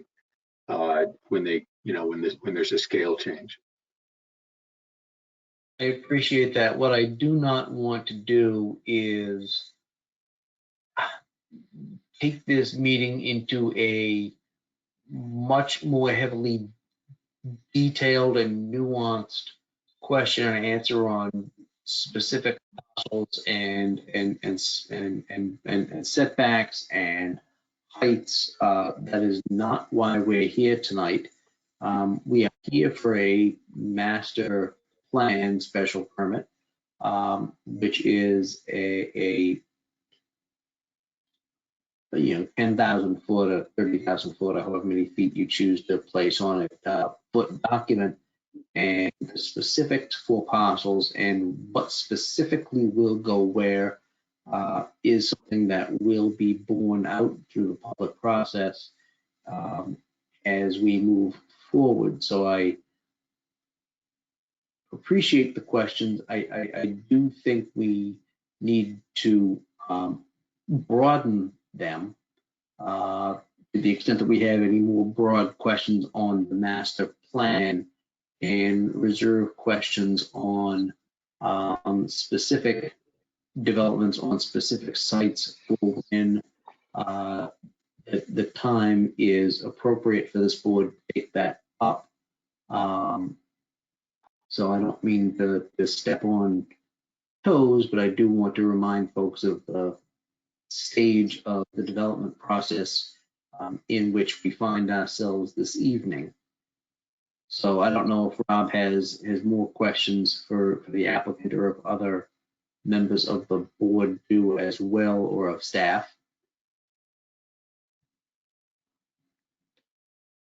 I think I don't have a question so much as really a comment, which is, my understanding is the master plan special permit process is a discretionary process, whereas the design and site plan review process is an administrative process. And so to the extent that the zoning doesn't require things like setbacks for, lab buildings in certain locations, I don't know to what extent the planning board has leverage at that point in the process, which is why I'm asking these questions now.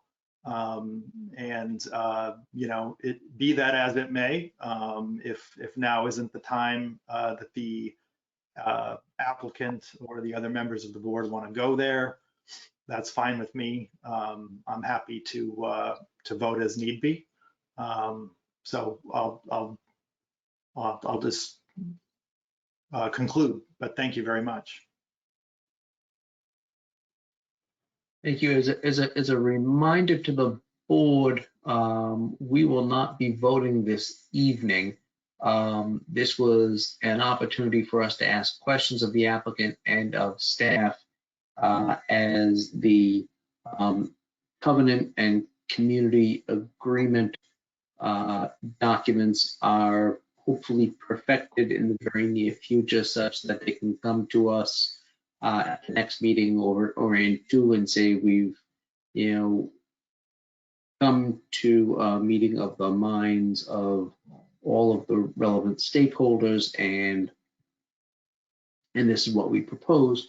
What I'd like to do is ask Sarah to maybe address the question that Rob had about what the planning board's role is going forward when and if the master plan is voted for approval, and the input that we will have on specific parcels.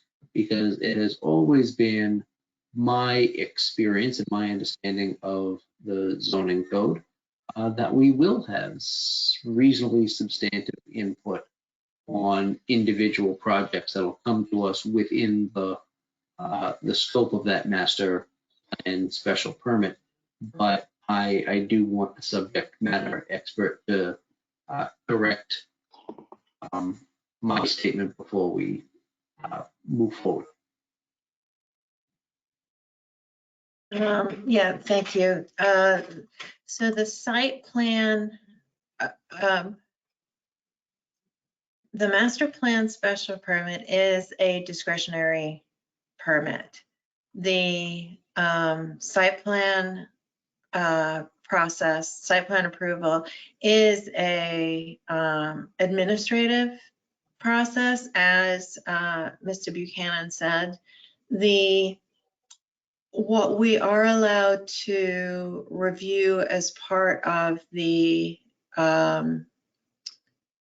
site plan approval process are understanding how each individual building or portion submitted, and that also includes a thoroughfare or a civic space, whether there are transportation mitigations, community mitigations, and I'm missing one. There are 3 particular mitigations that we have to judge against, and so there are some. There is some amount of discretion allowed, but not quite as much as is in a full discretionary permit process, such as this one.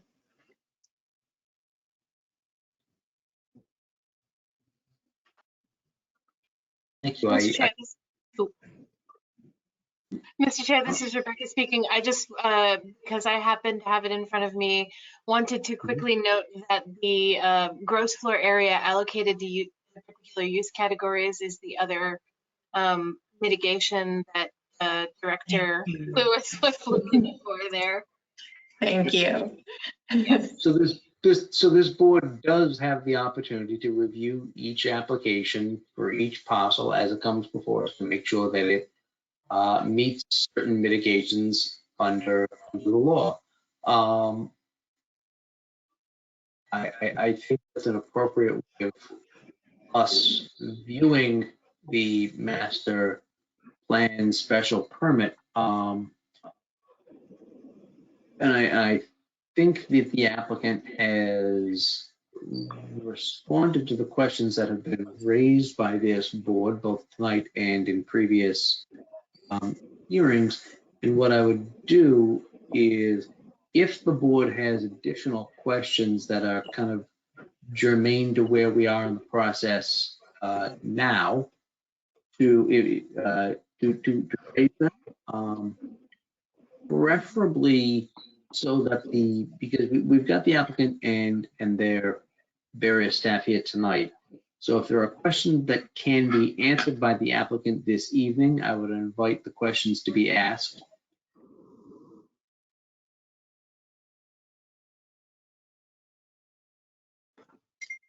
This is Rob. I only had one other question, and that was about this pedestrian bridge and what was the status of that, or where did that shake out? It was discussed at one of the earlier meetings. And I just wanted to hear if there's been further conversations. This is Sarah. I don't know if you want to try that, or I'm happy to. Actually, I would like to address that if the chair is okay with that. The difficulty, what we've been talking about with the applicant is the term is not to preclude. What ends up being difficult is any crossing of the tracks requires MBTA coordination and approval, which of course is a much longer and larger process than any one applicant should be burdened with. So it is something that has been in the neighborhood plan all along, is still on planning staff's radar screen. Mobility is aware of this as a conversation as well. So it's something that we are pushing forward, but knowing that that's going to be unfortunately a longer timeline issue to actually get that solved. So I would love to, already have the Charlestown Park in place and have that bridge connecting to the Charlestown Park as was envisioned in the neighborhood plan. So, that is a concept is still there, but knowing that that's going to be a longer thing, and that we as the city have to take the lead on. Thank you.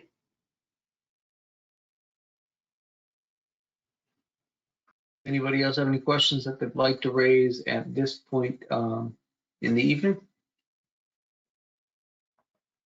Okay. At this point, I want to thank the applicant for calling in and addressing the questions that were raised tonight. I look forward to seeing you again at a meeting in the future. As a reminder for everybody, as I'm looking at my my calendar, our next meetings are on 12/17, and I don't know what the agenda looks like for that particular meeting. And then in the new year, it's going to be 1/7 and 1/21. So at some point in the next 3 regularly scheduled meetings of this board, I expect that we will see this applicant before us again, hopefully with executed agreements with the city and the neighborhood council, and in an anticipatory way move forward with this master plan. So does anyone else on the board have anything else that they would like to add for the good of the meeting before I move to adjourn? Is there anything that staff would like to add before I move to adjourn? Not from my standpoint, Rebecca. Mr. Chair, to answer your question, it appears at this moment that due to a notification error with our other project, that this will be the only project on our agenda for next week's meeting on the 17th. Oh boy. Okay, well, if we get to see you on the 17th, if it's appropriate to do so, then I look forward to a pre-Christmas hearing. And with nothing else on the planning board's agenda, the chair will move to adjourn, seconded by the clerk. Vote. All in favor, the chair votes aye. Sam votes aye. Jahan votes aye. Rob votes aye. Thank you all very much. I will see you again next Thursday. Thank you all. Thank you all. Thank you. Thank you. Good night.